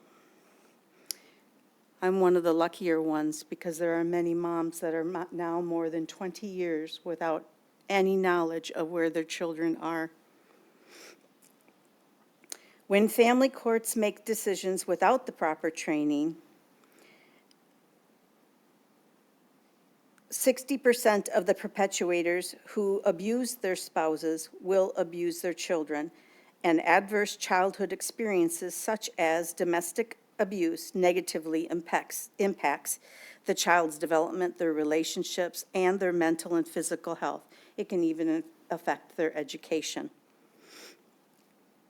This is why this year, Protective Parents of Michigan is working to bring Caden's Law to Michigan. Caden's Law is focused on prioritizing for the state child protection rights. Caden's Law was named for Caden Mansuko, a 7-year-old girl murdered by her father during court-ordered unsupervised supervision. Our children's lives are literally dependent on courts becoming educated on these issues. Thank you again to each one of you for proclaiming November as Family Court Awareness Month in the city of Sterling Heights. Thank you. Thank you, ma'am. Anyone else on the communications from citizens? Not, I'll close that portion and go on to reports from city administration. Anything tonight, Mr. Vanderpool? Mayor, just briefly, I can comment on the resident who spoke about the nature preserve, which is a gem in the northwest quadrant of our city, approximately 80 acres. The material she referenced was from the original grant application approved by the Department of Natural Resources in the 90s. The challenge for the community is that through that grant application, the idea was always to provide access to the nature preserve, not commercialize it. And there's no plan to commercialize it. The idea is to put in natural pathways, which was always envisioned by the application and the grant that was awarded to the city of Sterling Heights. In fact, the city actually built a parking lot. We built restrooms that were never opened because the access was never completed. So the idea is to provide access for the community, natural walkways, not stone, not asphalt, not concrete, natural walkways. So residents, even those with mobility limitations, can access this incredible treasure in our city so that they can fish, they can enjoy the natural habitation that exists in this incredible area. Much like the Clinton River. Years ago, you couldn't canoe or kayak down the Clinton River. Now you can. You can fish in it. It's an amazing asset for our community. So there is no plan. That was misinformation to provide that sort of trailway system through the nature preserve. Secondly, the ITC corridor, we've received very good feedback on the ITC corridor trail, now called Lakeside Legacy Trail. Residents, in fact, some residents have requested lateral connections from the other side of the corridor so that those residents can access the trail. We've made an accommodation in that respect. The trailway that's gone through a wooded area was already a natural open area that the trail simply followed. So we've had good feedback. There have been some residents who have expressed concern. We've met with them at their homes, like we always do with our trailways. We've made landscaping accommodations. We'll have some heavy landscaping screening in many of the locations. And let me just close on this point, and I don't want to belabor it, but most everyone knows this. There's a lot of empirical data that shows home values increase when homes are located close to parks and trailways. In fact, realtors advertise that fact. You'll often see a home for sale near the Freedom Trail, home for sale near Dodge Park, home for sale near the Plum Brook Trail. And the reason why realtors do that is because they know that will generate more interest and higher property sale values. The resident that spoke about his sidewalk will certainly go out and take a look at that. And I agree, if there's a problem, we'll make sure it's addressed. Thank you. All right. Thank you, Mr. Vanderpool. Mr. Koszybski. Thank you, Mayor. We have 2 items for closed session tonight. Okay, thank you, Mr. Koszybski. Council, any reports or new Mayor business? Taylor? Mrs. Schmidt. Thank you. Through the chair to Mr. Vanderpool. Mr. Vanderpool, can we get an update from Candace Miller about the 15-mile sewer project? The residents and the schools over there for far longer than 15 years have had to put up with the stench. And, it seems to just be taking forever to get done. So if we could get some sort of end, date, not in the next 20 years, would be really nice. I can't even imagine someone buying a $400,000 home next to that, although they're all sold out. But, enough is enough. Over 15 years that smell has been there, and now it's been open for 2 years at least, and it's just horrible. Also, Lisa, thank you for coming tonight. I have to tell you that My daughter actually works at the Underground Railroad up in Saginaw, and she is in charge of non-custodial court-ordered visitation. So she is a supervisor of those and also of safe exchanges. It's a safe place. And I can't stress how much the need is in every community. It's not just in Saginaw, it's not just in Detroit, it's not just in Pontiac. It's everywhere. It's a need that is everywhere. So I commend you and your bravery for coming up and telling your story. And I think that, you know, the public needs to be more aware that, you know, you never know what's going on under somebody else's roof. So there are safe spaces for a lot of men and women, because it can go two ways. But we need more. We need more help. So, and on a final note, this Saturday is Sterling Frights for all the little ones to come out. And my understanding is the Upton House is also going to be open for tours, bringing canned goods. We're collecting canned goods. So from 10 to 1, there's all kinds of activities for everyone. So come on out and enjoy our Sterling Frights. I have nothing more, Mayor. All right, thank you, Mrs. Schmidt. Mrs. Sarowski. Thank you, Mayor Taylor. So yes, I just wanted to echo, since Mrs. Schmidt just stole my thunder about Sterling Frights, and I want to invite my colleagues to join us at Sterling Frights. More often than not, it's myself being the crazy city councilwoman dressed up, but I would like to ask you guys to join me giving out candy this year at Sterling Frights. It's a wonderful time. Residents, please come out. I love Halloween. That is my favorite holiday. I'm one of the hocus pocus crazy people that love to dress up. I will be a witch. I know that's a shocking thing. But please come out and enjoy. Bring your kids. The weather should be good, and we hope to have you all there. It's a wonderful time. So thank you, and that's all I have. All right, thank you, Mrs. Sarowski. Mr. Radke. Just briefly, Mr. Mayor, I echo my colleagues. Sterling Frights is a great time. I have passed out candy several years in a row. Bring extra. The kids. Yeah, they love it. They're having a great time. I also want, this is the last this is the last meeting before the upcoming election.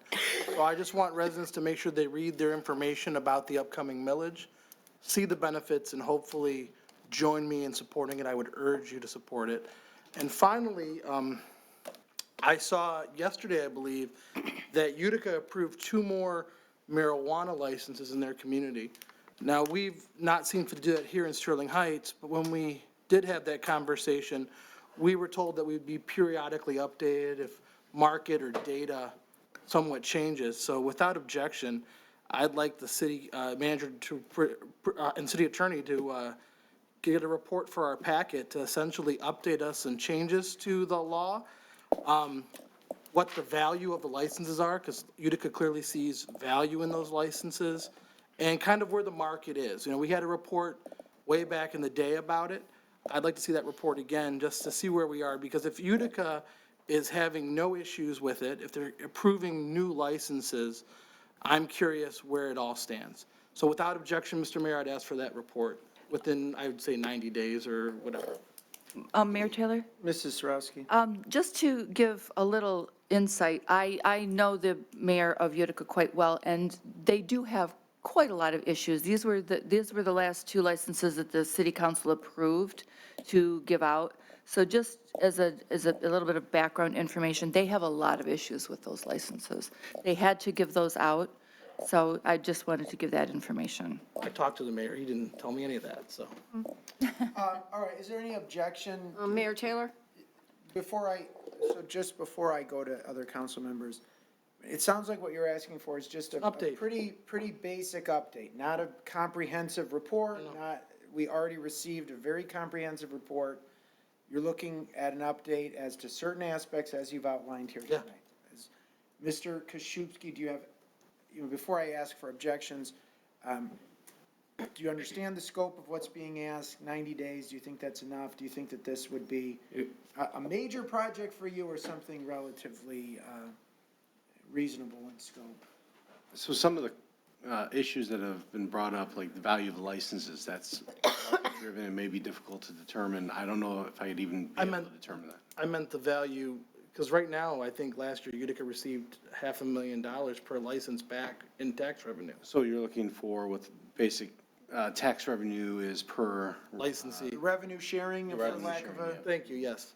That's fine. That I can find out relatively easily. Not the cost of the license, I don't care about I can give you an update on the amount of licenses, for example, and locations where they're at, near and around Sterling Heights, if you'd like. And I'd also ask that we communicate with Utica and Warren, because they have licensees, and ask them about issues around the licenses and any added costs or surprises. Did it not cost what they thought it was going to cost? Was it not an issue? Things like that. Because you did that originally, I believe. We had a whole report in our packet from like 5 We had a community survey Yeah. done with our consultant. Okay, council, any objection to those requests? Mrs. Mayor Zarko? Chandler, well, I've said this before when it was brought up. I didn't approve the study then. I'm certainly not going to vote for it now. I think it's a waste of employee time to be doing this, taxpayers' dollars to be doing something that we decided wasn't necessary in the city, and to waste the time and money to do it now, I think it's ridiculous. Okay, council, anyone else? Mayor Taylor? Mrs. Sarowski. The only thing I also want to add to that is just that the study would need to also look at not just the return on licenses, but also I really want to delve into the cost to the city as far as if we're going to do this. And it might not be that much of. I just want to report. I understand that you just want to report, but the cost to the city with the overhead, I know that there's a lot of costs based on lawsuits. I know that Warren is already being sued again. So I have a lot of concerns with that, so. I don't want to, so I have concerns. Okay, so that was already part of the original study, right? Are you asking? So the further, I know that's the original study, but there's also been further costs. If we're going to look at what's going on, that's not going to be part of the original study. There's also been further costs since that original study to other cities. Okay, council, any other objections? Mrs. Koski. Mr. Mayor, I don't feel that that's a study that we need to do. If we had a different view as to what we were going to do, then I'd say, yes, it might be good information, but I don't feel that it's necessary at this time. All right, Mrs. Schmidt, I'm going to put you on the spot. Do you want? I was going to ask for the floor anyway. Go ahead, Mrs. Schmidt. Yeah, I don't see a need in this as well as my colleagues. I have no interest in any of the information at this point, so I guess put me down as an objection as well. Okay, well, we've got 4 people who are basically, Mrs. Sarowski, do you want I'm not really the study? objecting. I'm not objecting. I just have concerns so I did not object. What my concerns are that the study, and I'm not saying not to do the study, but I just don't feel that there's going to be the study. What I feel is that the study is going to show us that there's more concerns it's just going to prove my concerns, that I don't think it's something I'm going to be willing to go forward I with. didn't ask for a study, Mr. Mayor. I asked just for the report to be updated that we'd already had done. Because every couple of years, we said that we were going to reinvestigate the market and come back. Now, if that's not the will of the council, that's what they said at the time. That's all, I just wanted it to be updated because I know that there have been changes to the law, and there have been changes to the cost and the value. So I was just curious about those figures. Understood. Mr. Yanis, any objection? No objection. Okay. All right, then I'm not objecting because but I expect that the report is going to prove my information that I have already had. And I would rather, and so I do want to have that information because I would like to be proven correct. What information is it that? The information that I've had I have before. now lost my direction. The direction is my direction is I'm not objecting, so. Okay, she's not objecting, and if I could sort of I summarize. think I'm right. we have, Mr. Yanez is not objecting, I am not objecting, Mr. Radke is obviously not objecting, and Mrs. Sarowski is not objecting. There's 4. Do we need a vote? I don't think we do. I think you I have. have direction, but I know exactly what that direction is. Okay. Okay. Mr. Radke is asking to provide an update on what the value of a marijuana license is to the city. Revenue sharing, yeah. Based on the revenue that is shared from the state of Michigan to the cities that opt in and have licenses, right? Mm-hmm. And it sounds like, and anything else you're looking for? I was curious as to changes to the law, because the law has changed, both based upon court interpretation and anything legislature has done. And I would ask for a, I don't want to call it a survey, but ask the surrounding communities what they think and what their knowledge is. Because we collated that the last time, and that was very helpful. Okay. Just like, just the old report just to be updated. So updates to the law, if there have been any I get that. precedent that has interpreted the statute or the act that impacts the results of the study that was already conducted, I think that would be included. And then, I mean, I don't know, maybe talk with the city attorney, talk with the mayor, talk with the city of Utica. I know Warren, does Warren have dispensaries operating right now, do you know? But they're medical only, I want to say. They have dispensaries operating, but they're embroiled in still some litigation on what's going to happen with about Yeah, so 10 of them. I don't think that they're necessarily a good, I mean, maybe they are. I think the contrarian point of view would be, well, look, that's what you're gonna get, is you're gonna get litigation, right? So I'm not gonna tell you how to do the report, talk to other communities. And I think Mrs. Sarowski's point is, Also didn't mind. have it balanced, don't just present us with, not that I would expect you to just present the city council with reasons why it's more appealing to have marijuana businesses in Sterling Heights in 2024 than it was 2021 or 2020, whenever we went through that process previously. 2017, Uh, 2018, like that. No, the last report I think was in 22. 22? Yeah, so I think her point is, give us everything, warts and all. Yes. Is that fair? Yes, please. Okay. All right, I think there's direction there. That's all I have, Mr. Mayor. Okay. Happy Halloween, folks. All right, council, anyone else? Mrs. Koski? Thank you, Mr. Mayor. The nature preserve has been discussed a couple times at the last couple of meetings. So I have a need to give my opinion on it. I was on council when the nature preserve was purchased and created. We received donations from the builders. We purchased some of the land. We also received a grant. The grant, I can't remember exactly how much that was, $600,000, $700,000. And that grant has been used as the reason why we should put pass-through it and viewing decks and so on, because the grant said it can be used for recreational purposes, fishing, swimming, hunting. That was a form letter, from what I recall, because I don't think you can go fishing in that preserve because I'm not aware of any lakes. I don't think you can go swimming in there because I'm not aware of any swimming holes. And we certainly cannot do any hunting there. That was not the reason for getting the nature preserve. The reason was to preserve green space. The idea was to have that section, because it is on the northwest corner of the city. It was swampland. And the idea was to keep it nature, the way nature made it, for the animals that were, do I want to say, driven out of their habitat because we did such a tremendous job building at the northwest quadrant, to give them a place to rehome.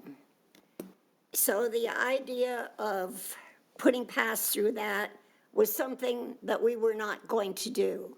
We were going to preserve it as it stood, nature. So unless administration recommends that we start fishing and swimming there and hunting there, I say, let's not go with the form letter.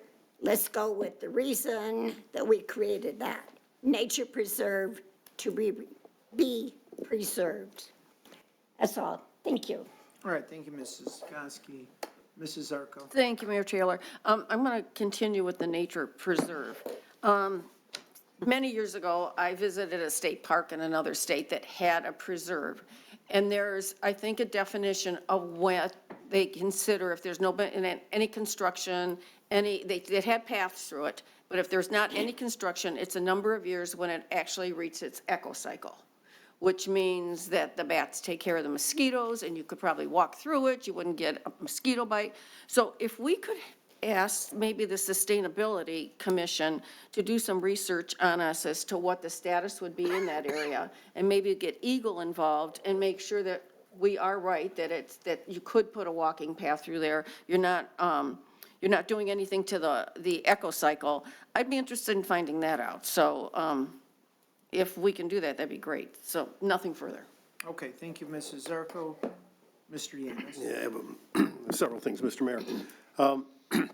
First of all, I attended the Michigan Sustainability Conference on October 3rd and 4th. I attended with a couple of my colleagues from the Sustainability Commission. It was, to date, the largest gathering for sustainability since they started doing these programs with communities from all over the state. They covered a number of topics, but they still wanted to make sure that they pointed out there are still literally billions of dollars available through, I believe, 2036. So billions of dollars available in federal government programs, and they listed a number of ways to make it easy for communities to get this money. It was also quite impressive to see a number of communities joining together, smaller communities working together to foster sustainability projects across their city borders. And that's something I hope, even though we're a larger city, that's something I hope we can do with our neighbors all around us, because obviously there is no wall around the city. I know we're having a greenhouse gas study coming before us at some point. But, you know, any emissions that we emit here, you know, go across the board to Warren or Troy or Shelby Township. So, I hope that we continue to foster sustainability within our community. Our Sustainability Commission does great work. I'm very impressed by everybody on that commission and the work that they do. I also want to say that I was driving down Mound today, and I thought the sustainability environment that they created with the bioswales and so forth were quite impressive. And I thought that was very good work and design on the part of the engineering there. So, so thank you to the citizens for allowing me to attend that event. Through the chair to city manager, recycling receptacles. If somebody doesn't want that recycling can that they got, can they give it back to the city? Give it to me. Mr. Vanderpool. Thank you, Mayor.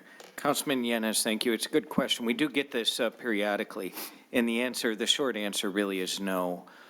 There is no mechanism to give it back to the city for a couple of reasons. Two, and probably the most important reason, which I know you've championed this, with universal curbside recycling, we want to encourage recycling. Secondly, if a resident really does not want to recycle, they just refuse to recycle, there are likely others in their neighborhood who would really like to have a second recycling cart. So that is an option too. But we don't want to compromise the grant funding that we received by, saying that, well, it's not really universal curbside recycling. So for all those reasons, the short answer is no. So who actually owns the can or the tote, whatever? The bin, the recycling bin. Who actually owns the recycling bin? Mr. Vanderbilt? Thank you, Mayor. I think I'll have to refer to the city attorney on that, but it is part of the overall program, and the residents do pay through the refuse millage for the overall program. In terms of technical ownership, Mr. Kaszubski could. Yeah, and before he does, I'll remind Mr. Kaszubski of a very important legal theory we learned in law school, which is that possession is 9/10 of the law. So, He's not wrong. he can answer whatever he answers, but the reality is possession is 9/10 of the law. Mr. Kaszubski. You're not wrong in this instance. The possession of the can is the homeowner's can. In fact, the can is registered to that particular home address, and it's transferable to the next owner. So it is technically owned by that resident. Okay, the resident owns the bin. So the resident. The home. And that bin is transferable to the next resident. The home. It doesn't go, It's like your fridge. It's a dress. think of it like think of it like a fixture. But it's not a fixture. It has been paid for by the taxpayer money through the refuse millage. It is assigned to that home. Like a water It is heater. there. So please solve this problem for me. Yes. In my condominium complex, I have a number of homes that only have a one-car garage. They now have 2 bins that they never had before. A number of these folks are senior citizens who live by themselves. They generate very little waste, including very little recycling. They can't have their bins in the garage and park their car, but per our bylaws, they can't leave the bins outside. They have to store them indoors. And so, we're stuck with either somebody violates the bylaws and they get a letter from our manager, or they park their car outside because they're forced to have a bin. You want to solve that problem for me? They can change the bylaws. Yeah, but they're not going to. Because those bylaws are written long before the bins. So you see that's a dilemma that some people are facing. So, okay, so 9/10 of the law, they own the bin. I'm going to go with that. All right. Thank you. That ends that one. Okay, so the next one is, so Mr. Bauer is here tonight. I saw on Facebook, and yeah, I'm back on Facebook. I'm feeling really bad about that. But I saw him post or make a post yesterday about how he's never heard from the city in regards to all his correspondence. I had thought, since we had received a correspondence from the city attorney, that Mr. Bauer had also received a correspondence. No. I would like to know that Mr. Bauer gets the correspondence stating the city's position on why we're right and we think he's wrong. So, I'd like to direct the city to go ahead and communicate with Mr. Bauer. You have to make a motion on that, Henry. I would, Thank you, Mr. Radke. okay. I'll take. Yes, thank you, yes, thank you, yeah, okay. Mr. Yanez, okay. Yeah. Before we go any farther on that, Mr. Kaszubski, do you have any thoughts on, and when I brought this up last time, you had comments about making a private attorney-client privileged communication public. Do you have any thoughts on that, Mr. Kaszubski? Thank you, Mayor. Yes, so I provided council with a legal opinion back in September supporting and showing that what was happening to the CCF project was within our ordinances. That is not an issue, really, in my mind. This is a attorney-client privilege communication that can only be released by a vote of council. That communication, I highly suggest you not release, because I don't want to set precedent of releasing attorney-client privileged information. I don't think that it's an appropriate thing to do. If the council would like me to have discussions with Mr. Bauer with respect to thoughts on something that is not this document, then I would say that might be okay to do, but I do not want to release an attorney-client privilege document, as I would not recommend that. Okay. I'd like to offer this. I've corresponded with Mr. Bauer. Mr. Bauer's made his position well-known. The city's made its position well-known. Mr. Koszybski can also tell you that if you get two attorneys in the room, you're going to get three opinions. It's not uncommon that people have different legal opinions.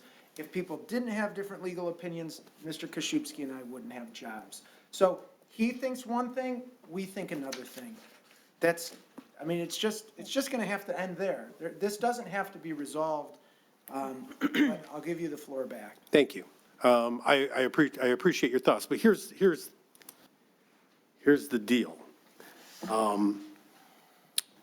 This is, the work that's being done there is public. We held public hearings. It was approved by this body through our ordinances. It was approved by Eagle, Department of State. It was approved by FEMA, a federal department. So I don't know what the secret is. Either our ordinances are our ordinances, right? We built, we allowed the Chaldean Community Foundation to build 2 feet above the floodplain per our ordinance. Mr. Bauer doesn't feel that's right, but the fact of the matter is, I don't see what's wrong after going through all these public hearings and having all this public discussion of just responding to Mr. Bauer's complaint. He put a lot of time, a lot of effort, whether you agree with him or not, he put in the time and effort. And I don't think that there's anything wrong with the city coming back and either refuting his points or what have you, other than, I don't see why we should just, wash our hands and walk away from this when, again, how many times have we heard somebody say this? I'm not an engineer, right? I rely on Mr. Koszybski. I rely on Eagle. I rely on FEMA. I rely on Mr. Bayshaw. I rely on all these folks to tell me that what we did was right. I feel confident that what we did was right. I understand Mr. Bauer's argument. Again, I'm not an engineer. I'm not an attorney. I still think, as a citizen, as a taxpayer, as somebody with concerns who's expressed those concerns in great detail, that we should at least correspond with him on the facts as to why the city is correct in allowing these projects to be built. Simple as that. If this body doesn't want to do that, okay, but I have nothing to hide. I have nothing to hide. We've hidden nothing. We've had all these open meetings and discussions. So I'm not sure where to go with this, other than I believe Mr. Bauer deserves at least a response. And I would like to direct, without objection, the city to respond to Mr. You don't want to release it, you want to write a whole new letter and you want to leave stuff out, that's fine and dandy, but you have our ordinances to stand on and you have given us counsel.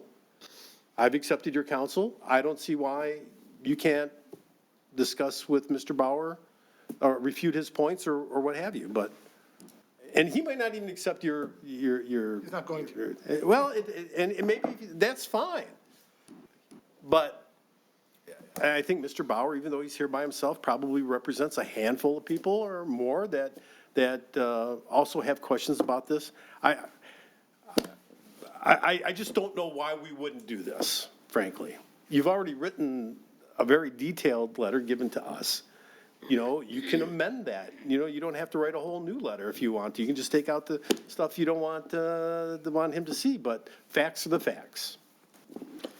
Okay, here's my feeling. I've said publicly I wouldn't mind sharing it with Mr. Bauer, and I understand, and I was sort of expressing the same sentiment, Mr. Yanez, which is that, okay, let's just give it to him and then this will be done. But I'm not of the opinion that it'll be done. I'm of the opinion that if we give our legal opinion from our attorney to Mr. Bauer, he'll take it to his attorney will nitpick it, his attorney will explain to Mr. Bauer why he'd be more than happy to take this case on and represent him and go to court and undo or attempt to undo what we've done.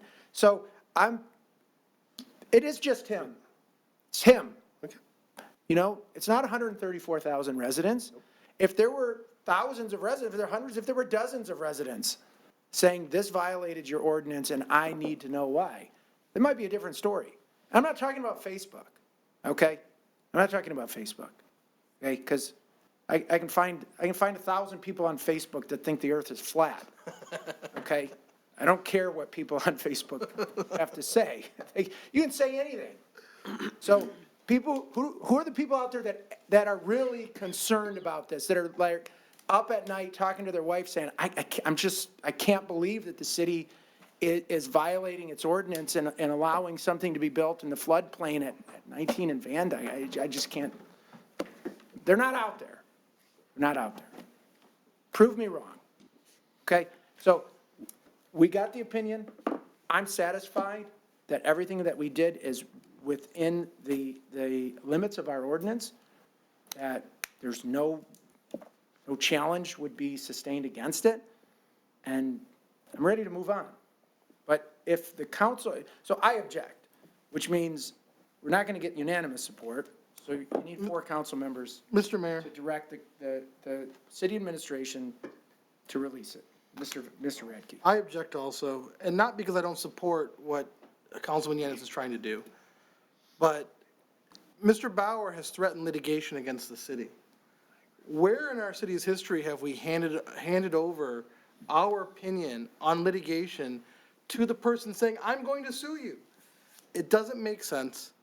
I wouldn't waive privilege. If you want to direct the city attorney to speak with Mr. Bauer and attempt to explain our ordinances, I'm fine by that. I don't care. But I'm not going to release a attorney-client memorandum for this or for anything, really, because that's our legal position. Now, I don't think we violated our ordinances. I know we didn't.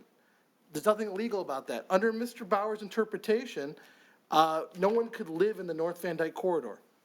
It would be a violation of all our ordinances. Everything built there would be a violation of our ordinances from time eternal. Because this ordinance has not been updated in what, 15, 20 years? More? 30 years?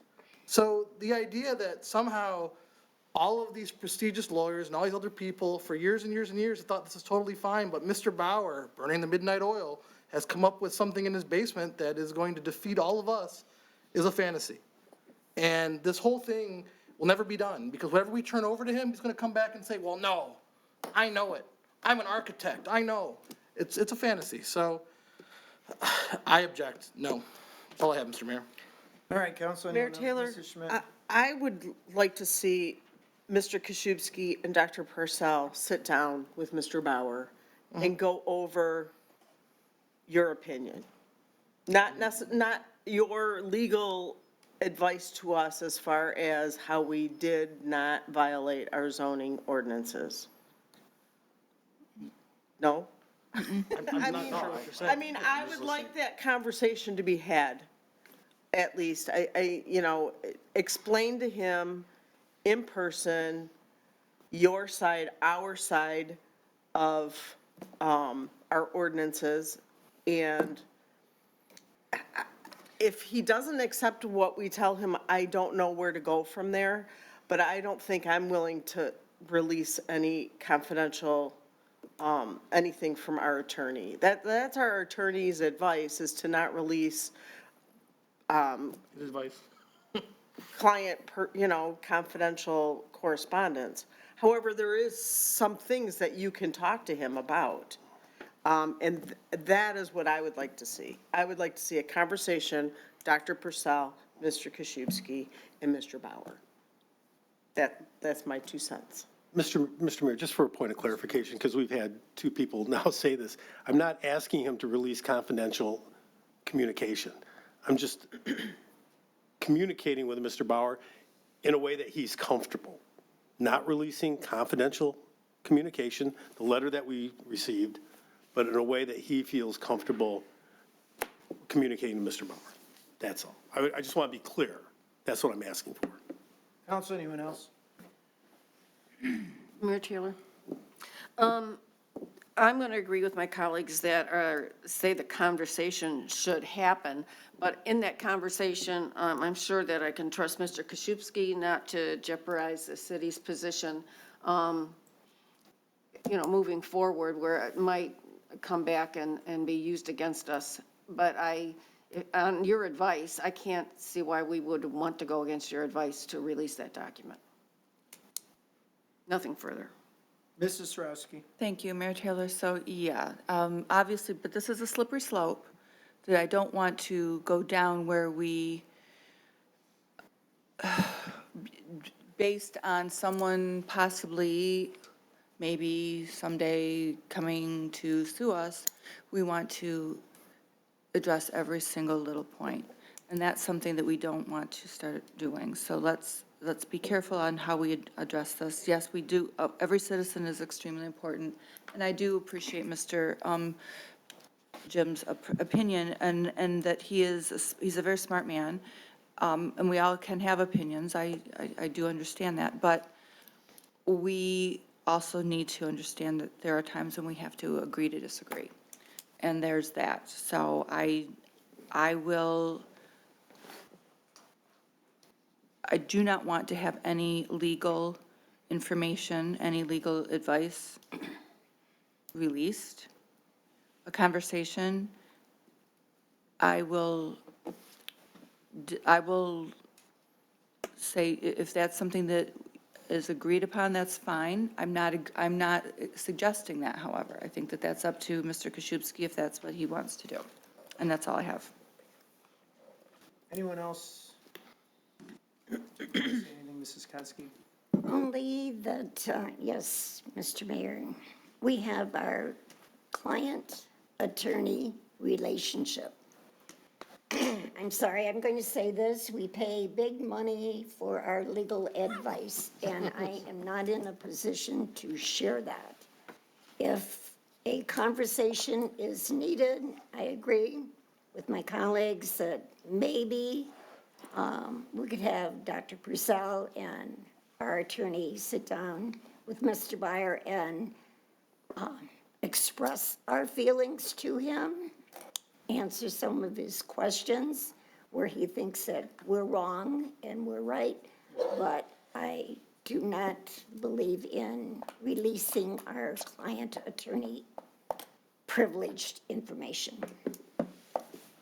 Okay, look, I'm not going to stand in the way. If the council's position is to authorize Mr. Koszybski to have a conversation, why don't you guys do it on Facebook? Why don't you make a post and then you respond and you respond and you respond and go back and forth? Because a meeting in person in a conference room dignifies this and in a way that I don't think it deserves. There's nothing that's going to be accomplished from this meeting. We're all going to be satisfied with the advice that we got. You're going to be unsatisfied with the legal position. But hey, if you guys want to spend an hour, knock yourselves out. I think you should pay his time, but that's just me. Okay, you got your meeting. Enjoy. Anything else, Mr. Yanis? Yeah, one last thing, far less controversial. And this is unfortunately not in Sterling Heights, but at some point I hope that it comes to Sterling Heights.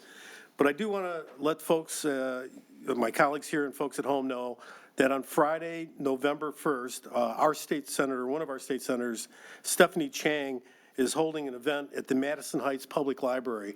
And the event is from 2:30 to 3:30. Again, that's Madison Heights Public Library. And the reason why I bring this up is because, part of the sustainability conference, the last two sustainability conferences, they really talked about food recycling, food waste, and recycling food in a number of different ways, using food that's still edible, making sure that meals are made out of it and it gets in the hands of people. But food that is not edible is composted. And so Senator Chang is going to be taking back Halloween pumpkins at her event. Now, this is on a Friday, and it is from 2:30 to 3:30, and I know some people will be working, but she is welcoming anybody from Sterling Heights who wants to come by and visit with her and bring their Halloween pumpkin. It's better than throwing it in the trash, it's better than throwing it out back, it's better than throwing it in the woods and letting it rot. And that pumpkin will be recycled into compost, and that compost will be used in gardens, wherever the compost facility distributes the compost. So again, that's Friday, November 1st at the Madison Heights Public Library from 2:30 to 3:30, and I'm sure Senator Chang would love to see everybody's smiling face and their rotting pumpkin. And without that, I am all set, Mr. Mayor. Thank you. Okay, thank you very much. Thank you, Council. I want to thank you again, Mrs. Riska, for the presentation today and for all the work that you and your staff are going to be doing. There's a number of people that work as election workers. It's a tremendous effort, and I'm confident. I think that we've been recognized as having run a very good election organization, and you deserve all the credit for that. So keep up the good work. I know you're going to have late hours and long days. So we thank you for that. And it's it's obviously the most important institution I think that we have is having free and fair elections and elections that we can trust. And oh, you didn't go yet? I did, but you know what? You're talking about elections through the chair, or through, Mayor Taylor, would you ask Mrs. Riska if she needs more volunteers? Because you're just talking about what a I big was really job on a it roll is. too. Yeah. Do you need volunteers? Ask Marissa Russo. She's got a whole volunteer program. Yeah, we actually do work with Marissa as well. Yeah, we are always accepting applications for election inspectors. For this election, will staff anywhere between 8 to 12 people per precinct. So if anybody's interested in being an election inspector, they can actually apply online at our website, sterlingheights.gov/vote. Okay, thank you. As I was saying, I think it's vitally important that we have free, fair elections, elections with integrity. And unfortunately, there's far too much unfounded information out there that impacts people's belief in our system. And I think you do a phenomenal job upholding it. And we thank you for that. Also looking forward to Sterling Frights. I might miss it for the first time this year because my niece is having her birthday party that day, but enjoy it if I can't make it there. Everybody have a safe and happy Halloween. And one more item before we close tonight. And we are going to be going into closed session, and there's a possibility we will be returning, right? I'm not entirely sure of the date, but recently we lost a former Sterling Heights City Council member named J.J. Bushalato. And I'd had the pleasure of meeting J.J. on a number of occasions. And J.J., there's a little bit of a connection with me and J.J., I think, because for a while we had advertised that I was the youngest councilman who had ever been elected in the city of Sterling Heights. And J.J. came up to me, and I give him credit because he didn't, no ego with him. He came up to me years and years after he realized that we had been advertising that. He said, Mayor, actually, I was the youngest. And he was. So he beat me by, I don't remember if it was weeks or months, but he was the youngest councilman in the city's history. He served, I think, was it in the late 70s and early 80s. Coincidentally, he served while Mayor Anthony Dobry was the mayor, and I think if JJ were here, he would probably say, Mayor Dobry deserves better than what we've got over there on Dobry Drive between Bryan and Mound. So JJ, I thank you for your service to the city of Sterling Heights. Your name is commemorated on the wall right outside of our chambers here, and will be in perpetuity. We thank all of the members of City Council who have served in the past, who have passed away, and just a brief moment of silence for J.J. Bushalato.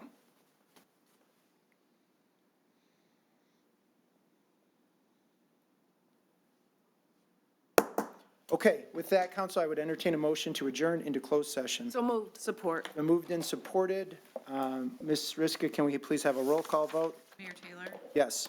Yanez? Yes. Mrs. Yurko? Yes. Kosky? Yes. Radke? Yes. Yes. Saretsky? Yes. Okay, motion carries 7-0. We will adjourn into closed session. We may be returning, so stay tuned. Thank you.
All right, calling this meeting back to order. We will start, is there a council member that would like to make a motion? Mayor Taylor? Mrs. Schmidt. Resolve to authorize the city attorney to enforce all rights and legal remedies available to the city in connection with the Sterling Heights Area Community Foundation's proposed dissolution and merger. Support. All right, it's been moved and supported. Is there any discussion? Hearing no discussion, all in favor signify by saying aye. Aye. Opposed? Motion carries. It was moved by Mrs. Schmidt and supported by the other 6 members. Ms. Riska. And that is what I am going to write. That's accurate.